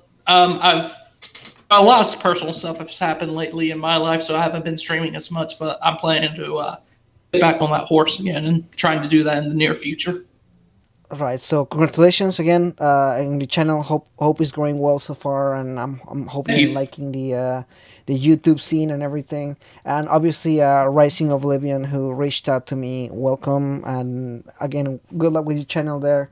If you guys want to follow the links there, there's 3 separate links. Just go subscribe to the channel, give them some love. I'm sure they'll appreciate that as well as I do as well. And obviously, if you guys want to subscribe or like to the video, that'll be awesome as well. Appreciate that too. So enough that shameless promotion there. If you guys want to drop any questions that you have, I'm going to go ahead and read some of the questions here that I have taken so far. And if you guys want to drop some more, that's good. We're almost I have at a question 3 for hours. everybody here. Go ahead. I have a question for everybody. When's Persona 5 Scramble coming out, guys? I feel like I answered this question. What do you podcast. mean? It's like my copy's right here. It's like right next to me. It doesn't exist though. It's made up. I think it's a fan game. It's a fan game. They just made it on all the systems. It's actually the sequel to Age of Calamity. That's why Nintendo had to release it first. So and that's why it performs poorly on the Switch as well, right? it's a tragedy. That's why it goes that way. Oh man. By the way, Kuro, if you don't mind, can I do one very scummy bit of self-promotion before we get into questions? Dude, go ahead, please do. If anyone is interested, Shin Megami Tensei Network, the weekly, for the most part, ironically, not this week, SMT/Persona podcast that I've been doing for the last 8 or so years, we are less than 5 weeks away now from episode 200. So the plan right now is the big episode 200 thing is going to be happening like around the last week of December. But I just wanted to give everyone either a heads up, hey, that the podcast is a thing. Please check it out if you want more podcasting, because God knows I don't talk enough into a microphone on a weekly basis. But more importantly, I'm going to have a really big community effort leading into episode 200. I'm going to have more details up next week about that. But just basically, if you are the type who wants to get your voice out there and basically gush the way that we just did about Persona 4, but with SMT as a whole, please follow my socials, or whether it be the YouTube channel or on Twitter, like at SMT Network. It's just going to try and be as big of a lovey-dovey positive event for episode 200 as possible, because, man, planning stuff in a pandemic, even though everyone's at home, very hard. Yeah, for sure. It's End- been end of impossible plug. to set this particular podcast. It's been like next to impossible for me to do this. And I'm planning to do this big podcast at the end of the year for the game of the year and everything. I talked to some of you guys about this already. So, A 7-hour That'll long be fun Last of Us episode. Part 2 podcast. Man, Let's I go. am- No! Oh, it's funny that Spencer, me and you need Spencer- to do a Last of Us Part 2 podcast at some point. I think we could really bounce some ideas off Spencer of each and I other. had our own 3-hour podcast on The Last of, although it was like half the way through the year or something like that. We did this Game of the Year so far video. Is also 3 hours long. We did talk maybe for like 2 hours about The Last of Us Part 2. I think that was literally like the thing that we talked the most about. Oh man. So yeah, I am excited for the Game of the Year. Well, let's go ahead and read some questions here unless you guys have anything else to add. Kiro, you mind if I do a little bit of self promotion? Sure, go ahead, go ahead. Go ahead and do it. I'm so sorry. No, I haven't been able that's to. good. That's good. Go ahead. I haven't been able to promote this a lot because of a lot of personal issues that's happened lately. But if you're obviously anyone who's listening to this podcast is a fan of Persona 4, I actually uploaded a video a couple of weeks ago on my YouTube channel, What Makes Persona 4 So Special. And actually, you, Kiro, and Spencer take place in the video as well. It's a collaborative effort by the Persona community. And if you want to check that out, I'd really appreciate that. I haven't really had a lot of time to promote it lately, but just thought I'd throw that out there. Yeah, sure. It's a really good video. Not because I'm there, but because it's a pretty good video. So check it out if you guys. It's going to be one of the links that I posted earlier. So without further ado, let's go ahead and jump into some questions here. The first question, which you guys already asked about when it comes to Persona 5 Scramble, we actually don't have a date, guys. It's supposed to probably going to be sometime next year. My particular guess is probably going to be sometime between February and March. And, during that time period, that's what my guess is for a 2021 release. It's an educated guess, but that's what I can guess. It could not come out at all. I don't know. yeah, first or second quarter, but it sounds like they already have a decent bit of stuff going on first or second quarter, so who really knows? I mean, I could see it coming out February, March. I mean, I know that most of the work is probably done on the game. It's just a matter of when do they want to release it, when's a good time. Yeah. Especially with releases of their other stuff, like SMT3 as well. They have to sort of make sure the stuff's not too close together when they release. Yeah, that's true. That will like kind of mess with each other or something, especially because both of those games are long, so you don't want two long games coming out right next to each other. It's usually people have to cut some corners and make some choices. I've seen some people commenting about that. Like, I hope it's not too close because I'm not gonna have money to buy them both. I'm like, well, yeah, exactly. I'm not rich either. Don't worry, guys. It'll be like Yakuza, where in like 2 weeks it'll be half off, and you'll get a Funko Pop with it. It'll be good. I hope.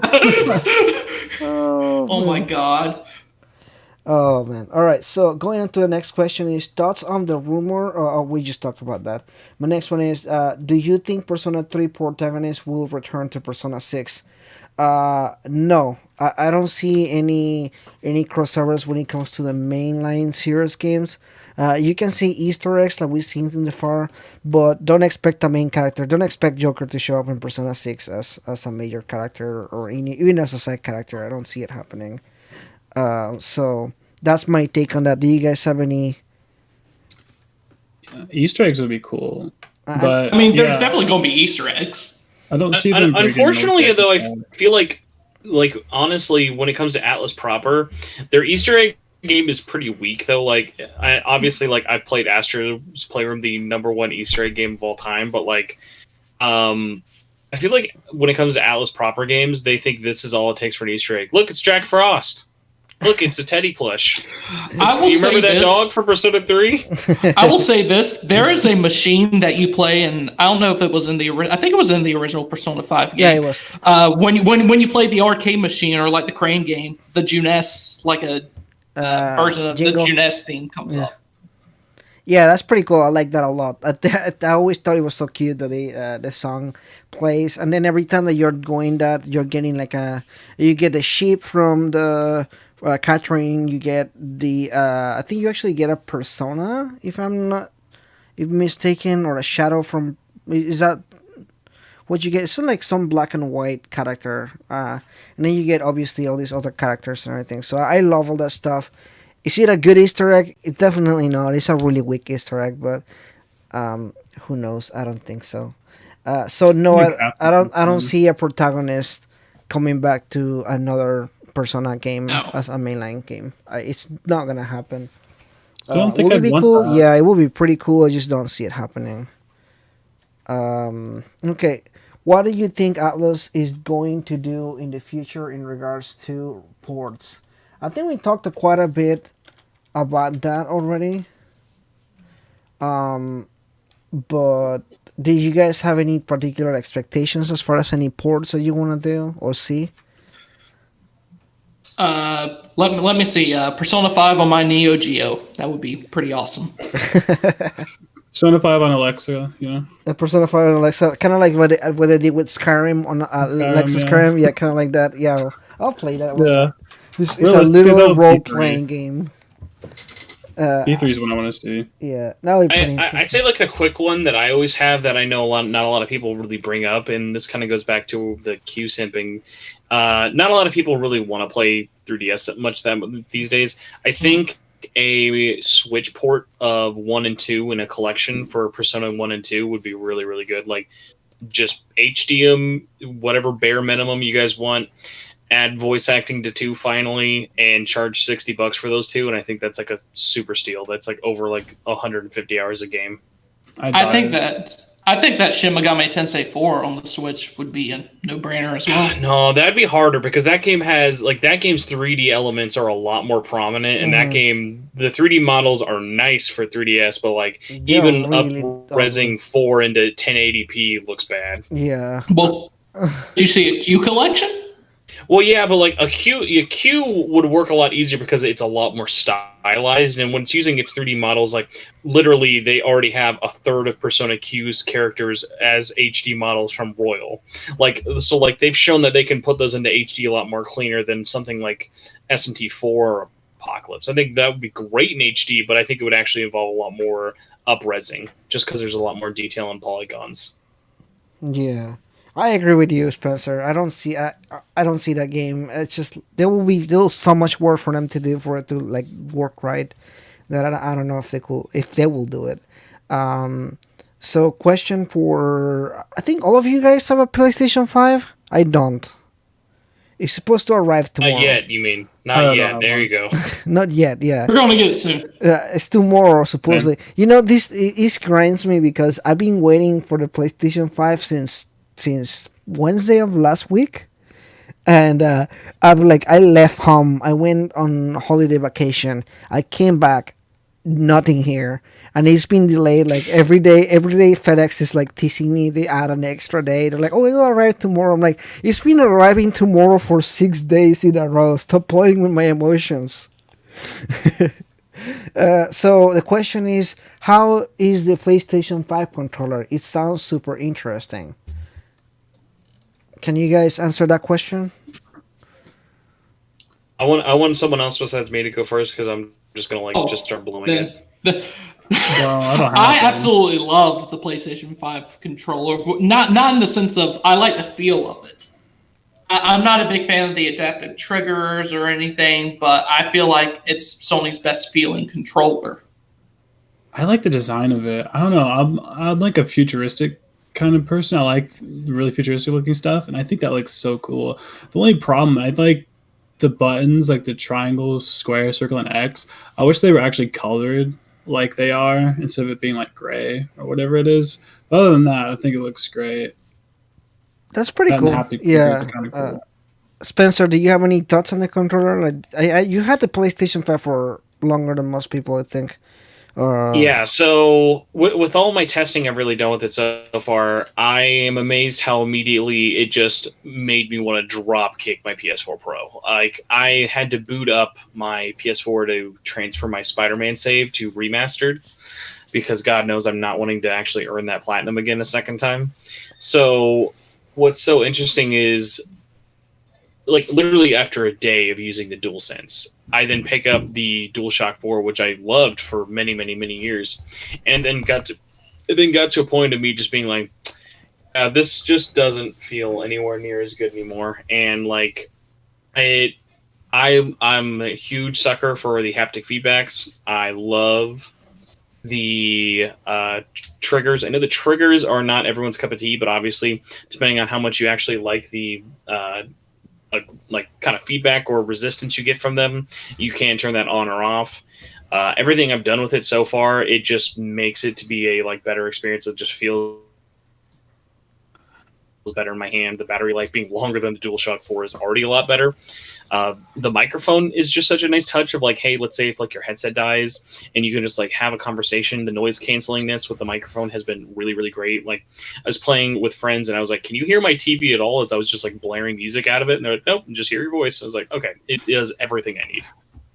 Awesome. I will say this about it. I haven't gotten a lot of experience with the adaptive triggers and everything. I've only played Spider-Man. Then afterward, I finished Danganronpa Ultra Spare Girls.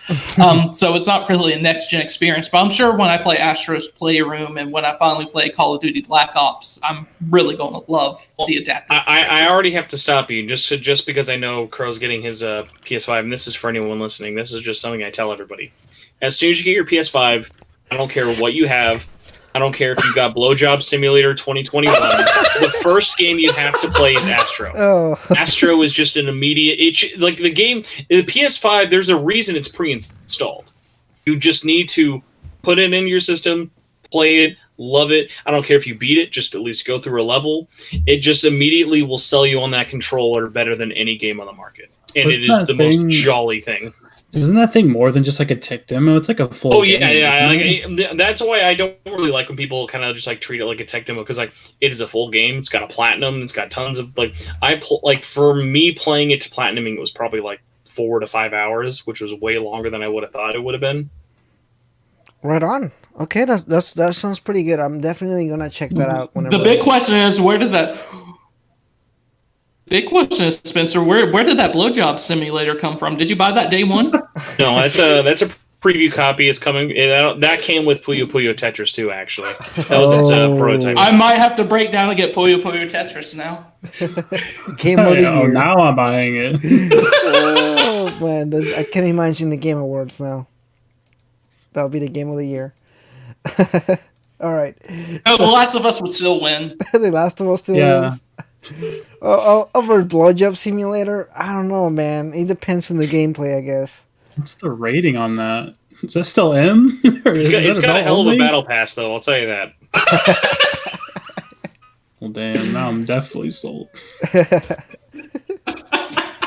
This has been too much fun, guys. I'm having so much fun with this. This is what happens when I have my podcast. It's like 3 hours and we're not even done through the questions.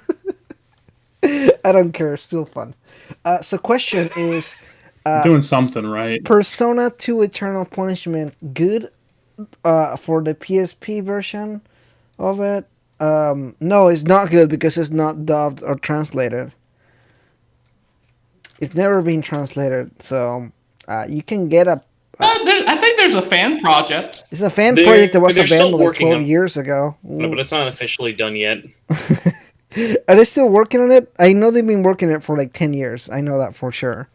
So, if it's been 10 years, I don't think it's going to be done anytime soon, guys. I really don't. So, but it'll come out when Scramble comes out in the West. How many people are working on it? Like it's taking that 2-3 long. people.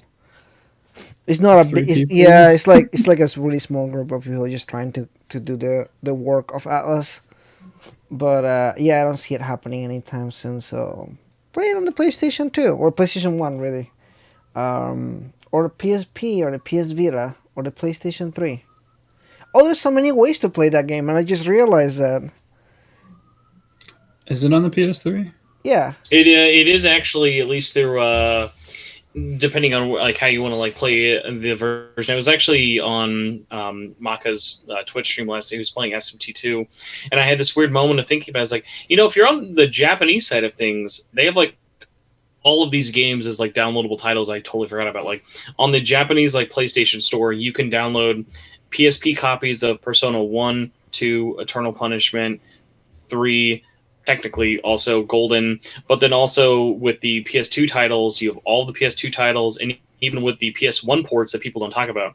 Like on the PlayStation Store in Japan, there's SMT 1, 2, If, and even the PSP version of Devil Summoner.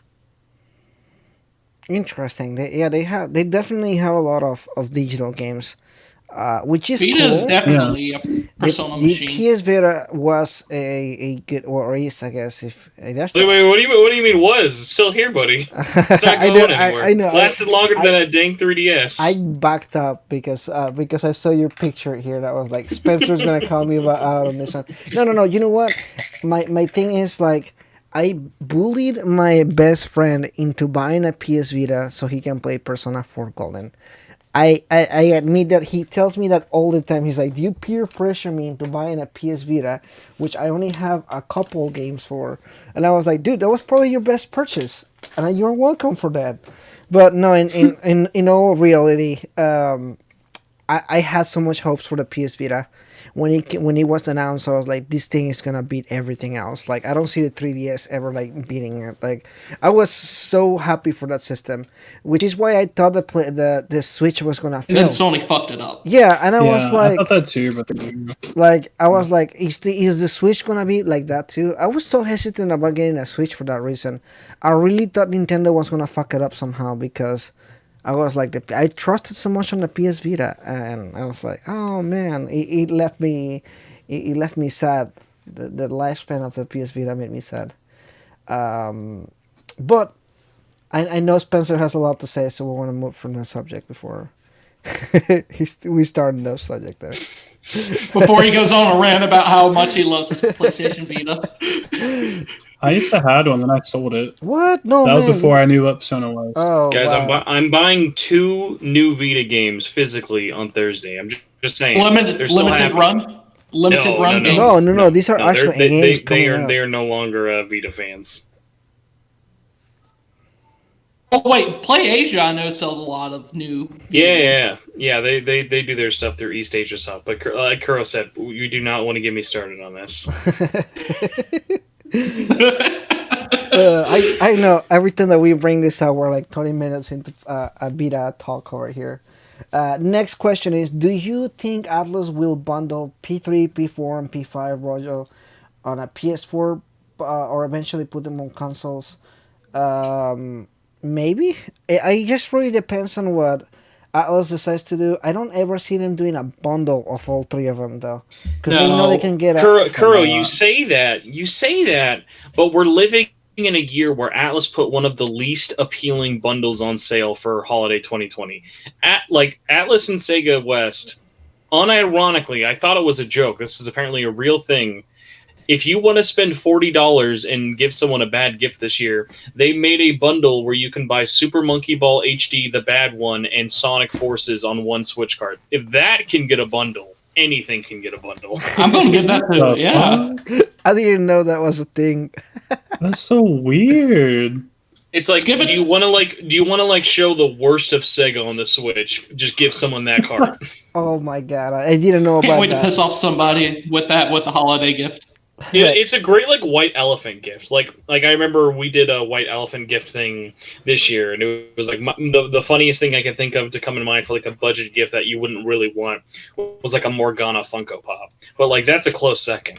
Hey! I will not have any Morgana slander on Kuro's podcast. No, this is all Funko Pop slander. Don't worry. Funko Pop slander. Oh man. He was like, and then we're gonna start this top conversation here. My entire wall on my screen is Funko Pops. Well, Kuro, you had a very hard decision when you started your life as a YouTuber. You said, "Is my background going to be made of NES games or Funko Pops?" And you said one is a lot cheaper than the other, and went to Hot Topic. I guess I went the Funko Pop route too.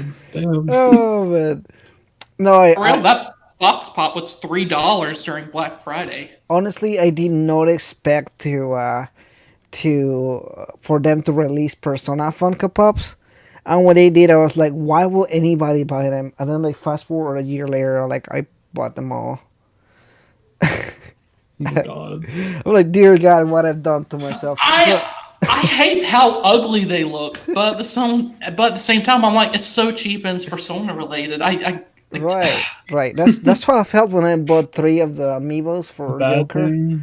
I'm like, oh man, but it's only $15, and then I ended up spending $45 on amiibos for Joker, so now I have 3 of them. Well, I will that's how say they the get arson. to- But They like you buy one Funko Pop. You're like, well, I have one from this series. I have to buy the rest. Like you think you're only buying one, but in reality, you're buying like 50. yeah, of them. exactly. You're buying like the whole I will collection. say I of, like the arson Funko glasses, Pop. It no looks nice. glasses, with jacket, with no jacket, with Yeah. spilled a drink over And then the you go to like jacket. Thinky, I don't know. and you have the same one that you've already had, but he's in like a different pose. You're like, wait a minute, I gotta buy that one too now. It's exclusive. real. It says it right there on the box. It's like I gotta do it. Yeah, it's for real, for real. All right. So let me go ahead and move on to the next question. We do have a couple here to go through. So apparently there's going to be a Steam Awards. So is there any benefit on winning this too? And obviously we know the nomination for Persona 4 Golden for the Steam Game of the Year Awards. What do you guys think about that? An 8-year-old game, or mostly 12-year-old game, running for Game of the Year. Better than I've been most of them. I've been bottling up this feeling all day, but I just have to like say this, and this is going to sound very like elitist or very insulting, but this is just the truth, and I have to say this. If you legitimately think that Persona 4 Golden coming to PC is your game of the year in 2020, that's fine. I just need you to know that's you telling me you only played one game this year. Wow, Shots yeah, fired. I'm just, I'm like, I can't even say anything back to that. It's true, especially while everybody's been inside. It's like there had to have been more games you've played. Am I the only one here who doesn't play games on PC? No, I don't play. I do PC for my like writing and podcasting, but like besides that, I'd rather eat a sedative than have to like play games on PC. Oh man, I'd am I rather the one play that plays the PS4 most on- here? on like Vita, but I just don't have it on it. That's like the only game I have on PC, other than some that are PC only. So what I did is I sold my PlayStation, no, my Xbox One X. What the hell? What Xbox One? Xbox One X. Yeah, whatever Xbox One. Whatever the hell it Whatever is. the hell is the That's the problem Xbox with One? I these don't. Xboxes. Man, this is. I'm not even joking. I'm so confused which Xbox I had that I sold. I had an Xbox with one on it, which I don't even remember which one was it, and I sold it because I wanted to get a PC that was decent for editing and everything. And I was like, you know what? I'm just gonna place games on PC too, because I figured if I'm gonna get a decent PC, I might start using it for gaming and stuff. So I've been playing so many games on PC, but one thing that I do hate is streaming on PC. It's really tedious and it drives me insane, and I don't like sitting on the computer while I'm playing games and streaming them. It just doesn't work out for me. Really, I prefer that. Really? Oh god, no! I'm Yeah. like I sit down and I'm like, man, I want to lay down on my couch and play games. Like I don't know why. It feels more personal to me. I feel that. I got a good I feel chair that. though. Maybe that's my deal. Oh, dude, I have no. I good could sit chair. here at my desk all day. Hey, Kurt, I can't. while you're on the subject of the Xbox naming fiasco, imagine all the kids that are going to wake up Christmas morning running an Xbox Series X, and their parents got the Xbox One X, not knowing the difference. Oh yeah, no, I can see that. In fact, I heard that there was I saw an article the other day from some company, I think it was Game Brand, and he was talking about how after the Xbox One Series X, whatever the new one came out, there was a bunch of returns for canceled orders from Amazon. Because people were just buying the wrong one for some reason.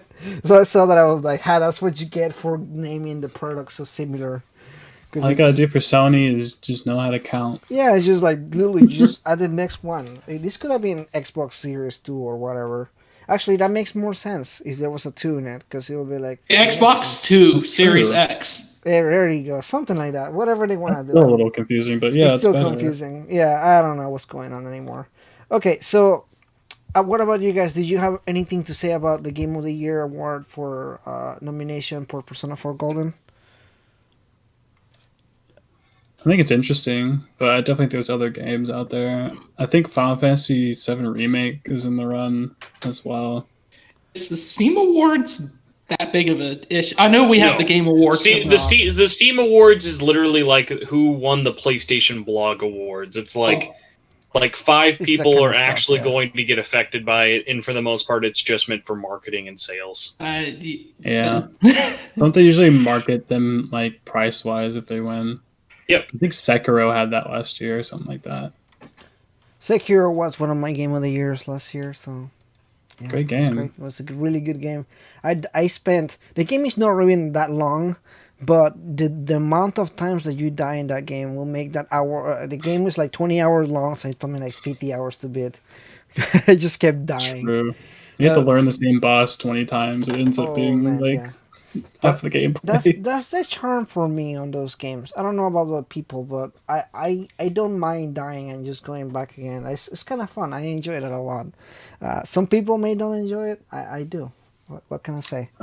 I enjoy it as well. I like a lot of the From Software games. Oh yeah, I can't wait for my PS5 because I really can't wait for Demon Souls. Like I'm so excited Demon's for Souls. playing it. It looks so pretty. Spencer's, did you get Demon Souls or are you not into those? Oh games? yeah, Demon Souls was like my reason to get it. If I squint really hard, I pretend it's an Atlus game. Well, at some point it was an Atlus game. It was published by Atlus, right? On a PS2. That is Exactly. true, They got the they got original. the same PR manager. That's all that matters to me. As long as a Ram Jabari's name is on it, that is an Atlus game in my heart. Bet y'all can't wait to play Bloodborne at 30 FPS on your PS5 as well. Sir, that is a very unsteady 45 frames per second on PS5, I'll have you know. Why is that game at 30? Because I've been streaming all of those games and I got to Bloodborne. I'm like, this doesn't feel right. Yeah, and then somebody's like, oh, 30 frames. I'm like, reason what? is basically because it was designed around a locked 30, and they never, even in a post PS4 Pro world, actually went back to patch it. Majority of that is probably due to the fact that it's half a Sony game and half a From game, similar to Demon Souls. So the rumor has been that Sony is either going to do like a remastered-ish kind of version on PS5, or they just kind of want because like, as fucked up as this is to say, I think Sony is aware that if they launched a Demon Souls remake and patched Bloodborne on the same day, that might steal away some Demon Souls remake sales. Which, like, in fairness, It that's does true. make sense, yeah. I will much rather prefer to play Bloodborne. I just love the aesthetics of Bloodborne, and the gameplay is so fun. It's such a cool, different kind of game. Even as a FromSoft fan, that game is just like so different. That's why I loved about Sekiro. It was so different from the other Souls games. I'm like, I love it. It's so different. And it's cool. It's still hard, but it's still fun. All So right. I'm the only one here who doesn't play the Souls games, I'm guessing. It sounds like it. I don't know. I just can't. It's like, not that I don't mind difficulty in a game, but when I sit down and play, I just want to, have a good... I don't really have a lot of time with games now, so maybe if I was still in high school and had a lot more time, because, I commute every day, but it's like when I sit down, I just want to, like, enjoy a good story, good gameplay. I don't want to be frustrated. I get it. It's not for everybody, and you bring a good point. Yeah. It's a good point. I think it makes good content because I stream it and it's just funny dying over and over again sometimes. Sometimes, sometimes I love to see people's reactions when they beat a boss on those games. Yeah, like, dude, it's so yes, good. it's so satisfying. It really is. The first time that I beat the blind guy in Sekiro, I was like, yes. After days of dying over and over, the gorilla. What is that? Is that a gorilla or what is it like?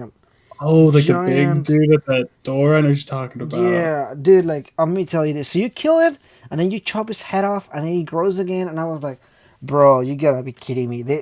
Killing it one time was hard enough, and he has to revive with additional buffs. I'm like, this is impossible.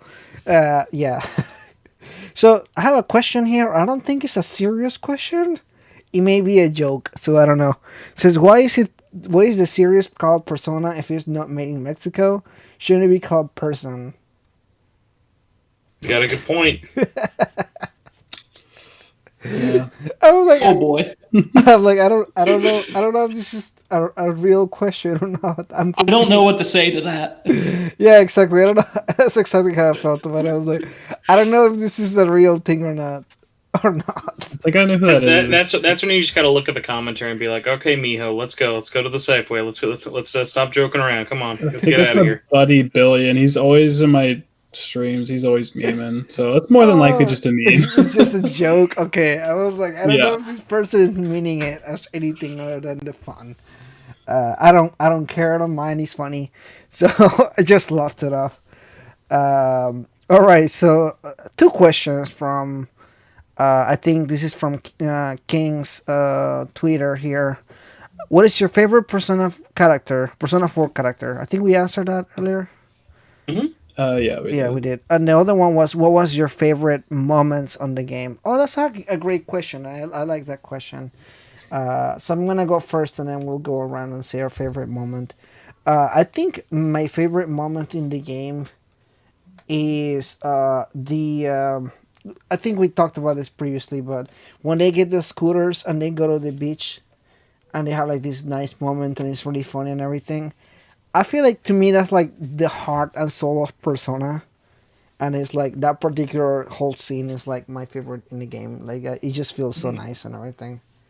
So that's my favorite moment, I guess. What about you, King?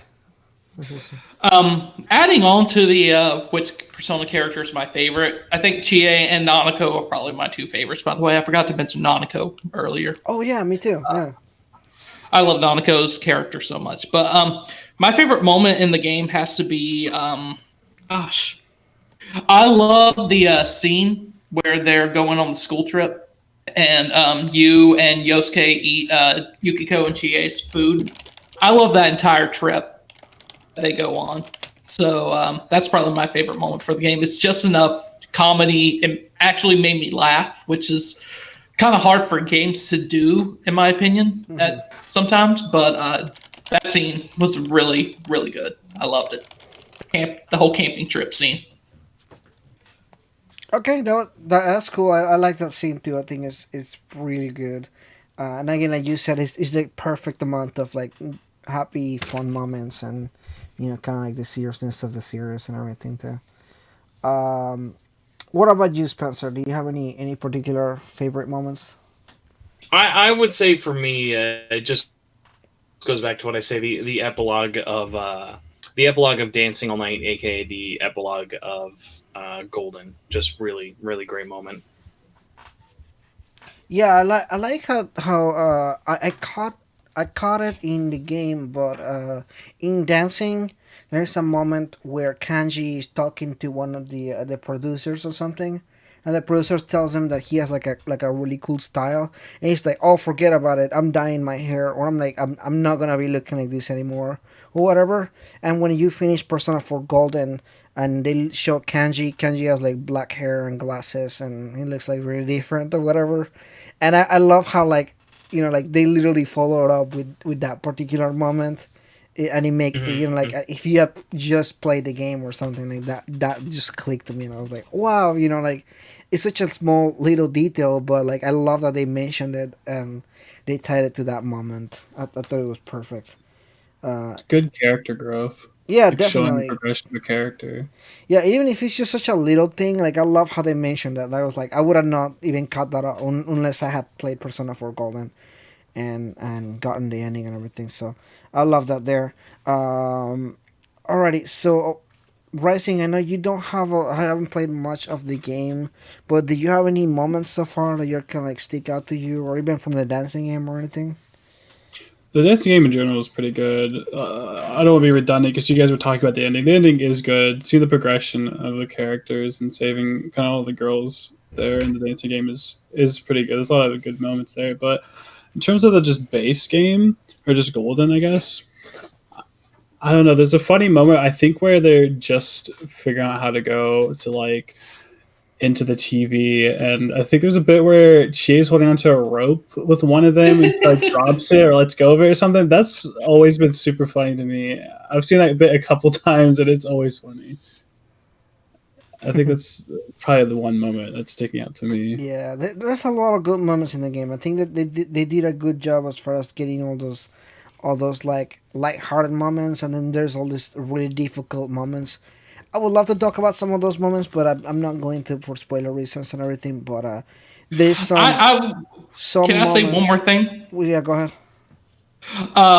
It is a shame that we never got more of Aika, the restaurant in Persona 4 Golden. We got a lot of her on the animation, but we never really got to see her character during the game.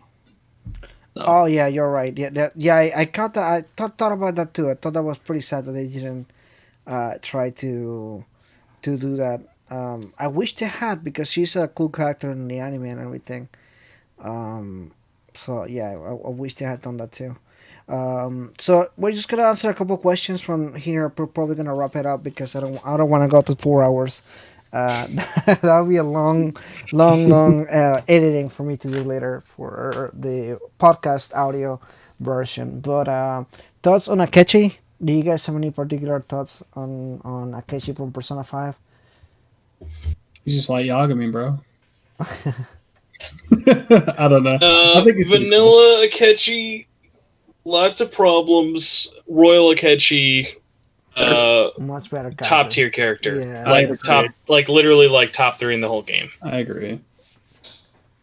Alrighty. I particularly don't care for his character too much, but I agree with Spencer. They definitely reworked the character so well on Royal that I'm like, yeah, I like him better. He's still not my favorite.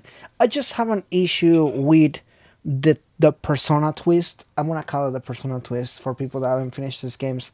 But there is always a character that does the bad thing, and they are like, you used to be your friend, or somebody that you knew, and they betrayed you somehow. And I hate it. I hate this trope that they do in every game, because every game has it. Persona 3 has it. Persona 4 has it. Persona 5 has it. And it's not even remotely shocking at this point. No. I'm just kind of like, can you stop doing that? I don't really care much for it. It makes me dislike the game a little bit in like a story writing perspective.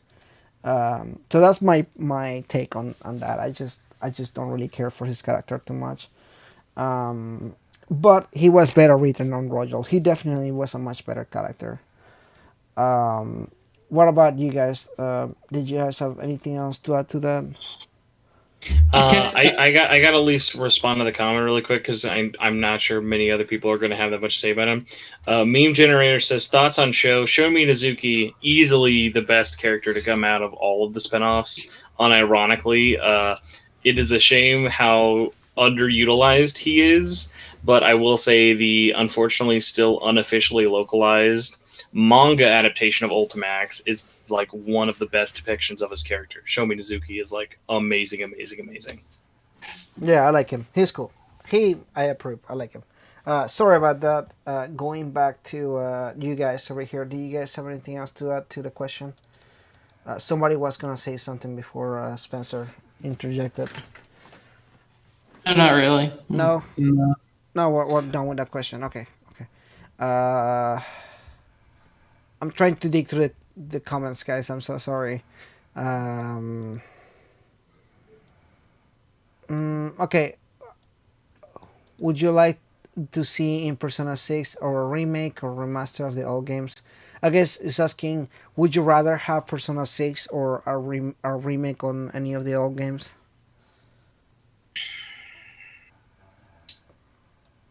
I would say the boring answer, actually. I would rather actually focus on getting older ports and just take your time with 6. Like, don't feel like you need to like push 6 out. Obviously, 6 is going to be a bigger deal than like even remaking or remastering 1 and 2. But like, I think they still have a long way to go in terms of preserving their legacy, and I think it would actually help them a lot to just step on the brakes for new games right now and just kind of look back a little bit, especially in the anniversary year coming up. I don't see Persona 6 coming anytime soon, so you might as well focus your attention elsewhere. Yeah, that's how I feel about it too. I don't even in reviews that I read from the new director for Persona 5 Royal and Scramble, it doesn't seem like he's done with Persona 5 yet, so I don't expect any Persona 6 anytime soon. Remakes will be nice, but I don't hold any hopes on that either, in that aspect. So yeah, that's my thoughts on that. I don't really expect them to remake anything anytime soon. I try to keep my expectations low, so if something actually comes out, let's say Persona 5, the racing comes out or whatever, I don't know. Like, yes, Atlus, let me give you $60 for a racing game with Joker in it. Why not? Why does that not seem so crazy? You know what I mean? Like, You got a dancing game. Yeah, I mean, nothing's off the table almost at this point. A few years ago, I did a April Fool's joke about Persona 5 the racing, and since then it's been like my joke to go to. I'm like, if this comes out someday, I'm gonna be like, yo, I predicted this so long ago. I even made a logo and everything for it. So I'm like it's my dark horse. If that ever comes out, I'm gonna be like, yes, that was my game. I predicted this to happen.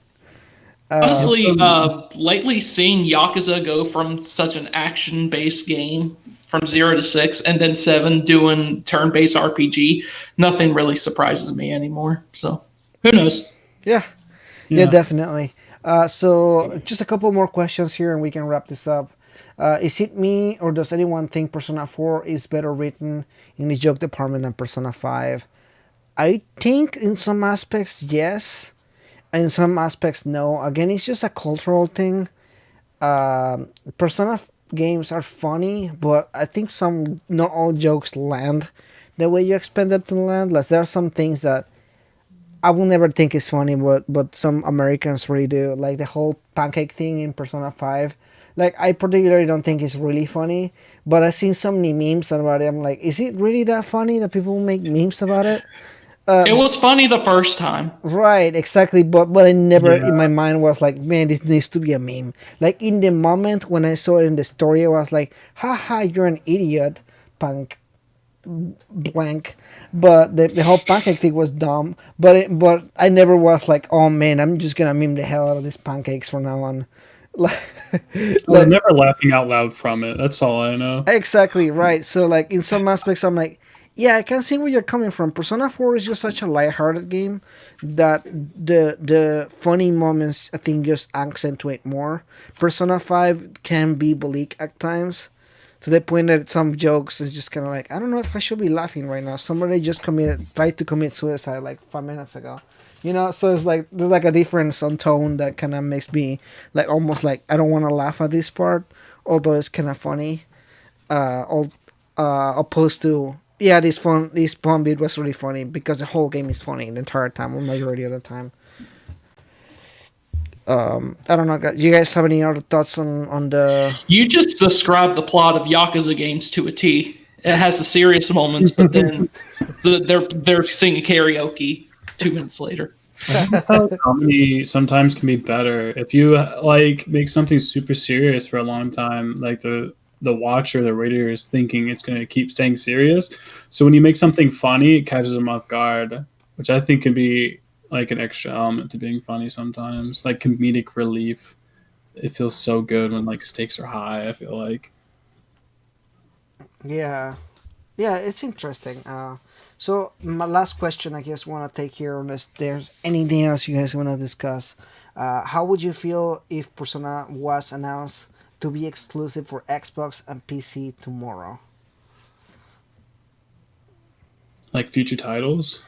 Right, like the next game or whatever, if they suddenly announce them to be only Xbox and PC exclusives.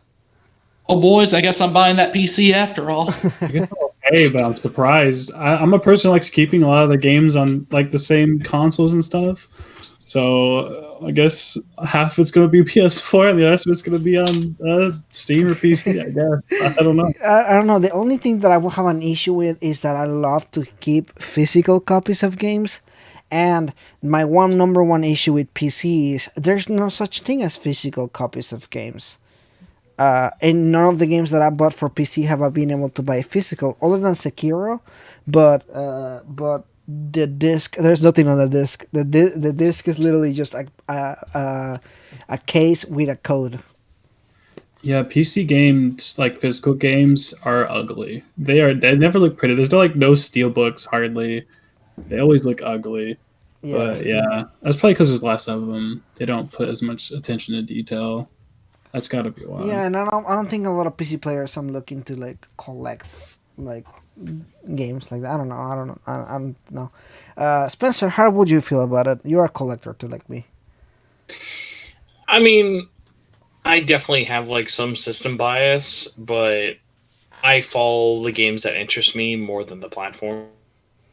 So I would turn tail in an instant and buy an Xbox if that's where they like, because like the topic always gets brought up. Oh, how would you feel if Sega got bought by Microsoft or whatever? And people are like, oh no, then you have to play Persona and whatnot on Xbox. I'd be like, I'm fine with that. Like, if anything, that would be like a good thing for them. But like, I have no problem buying another box because I know there are more than just one game I'd be interested in on there. Right. One thing I do want to respond back to something Pi Studios just said is, I don't mind digital PC games is because they're dirt cheap. Not really. When you buy a new game coming out, you're paying the same price as a physical copy. You're not paying dirt cheap for it. Sometimes you can probably save some money, but even then, you're still paying mostly full price for the games, at least at release. Sure, you can buy some really good sales, but you can say the same thing for anything really. PlayStation sometimes has some really good sales. Like I bought some games for like $5 the other day, and I was like, Yeah. in fact, I bought Neo 2, which I've been seeing on for some time, for $10. I played the beta back when it showed, and I really loved the beta. But I was still sitting on the fence for the game and everything. I saw it on sale for $10. So I was like, why am I not buying this game right now? So yeah, I mean, like, not all PC games are cheap. That's I think just like everything, a lot of the games are not cheap. Anyway, was there anything else you guys wanted to discuss or bring up to the podcast? I'm good. I think if I stay any longer, my wife is probably going to kill me. Definitely. My girlfriend fell asleep like 3 hours ago already, so she waited no. So as soon as it became like 8:30, she like started snoring over here like, God, man, every time. So I'm not even gonna worry about it. But I do have to work tomorrow at 7 in the morning. So Yeah. Yeah. all right. King Rising. Anything else from you guys? I just want to say thanks for having me on. You guys sound cool. Glad I got to talk to you guys. Glad I reached out. I didn't even think you were going to respond to me whenever I sent you that message. So thank you so much. I look forward to like making videos or collaborating with people. Oh yeah, I definitely. really like the community. Yeah, it's fun. At least the community when it comes to like the content creators and the people like I hate that word, but the people that No, dude, I would rather say content creator over YouTuber any day. You're a YouTuber, literally. Yeah, sometimes when I tell people that I do like videos on YouTube, and I'm like, oh, what do you talk about? I'm like, look, I talk about these obscure games that you don't know about. Don't look at my channel. You don't want to follow me.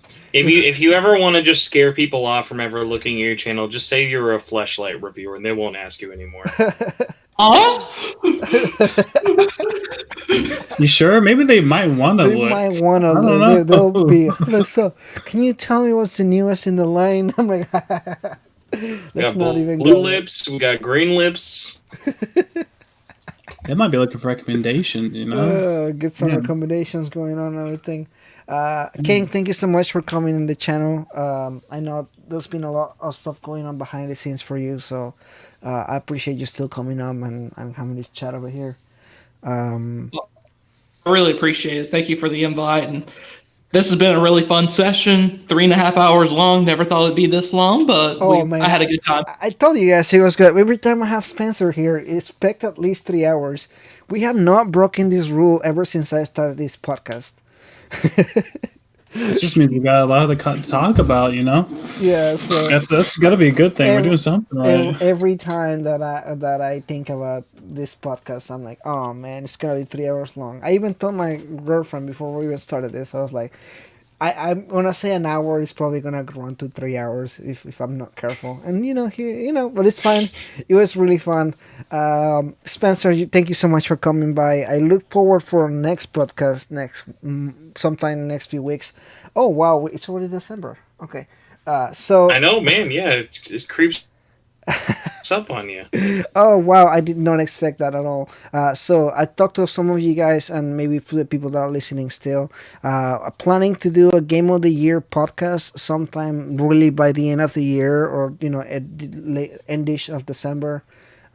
So you guys are more than welcome to come by, and if you guys wanna chat with me again, definitely I'll send you guys a message. But I'm looking to have a full roster of people for this end of the year podcast, and we want to have some people coming up here. So if you guys are interested in checking that out, please do. Anyway, that's it for today, guys. Thank you so much for listening or watching. If you've been here for the last 3 hours, 37 minutes and 30 seconds. So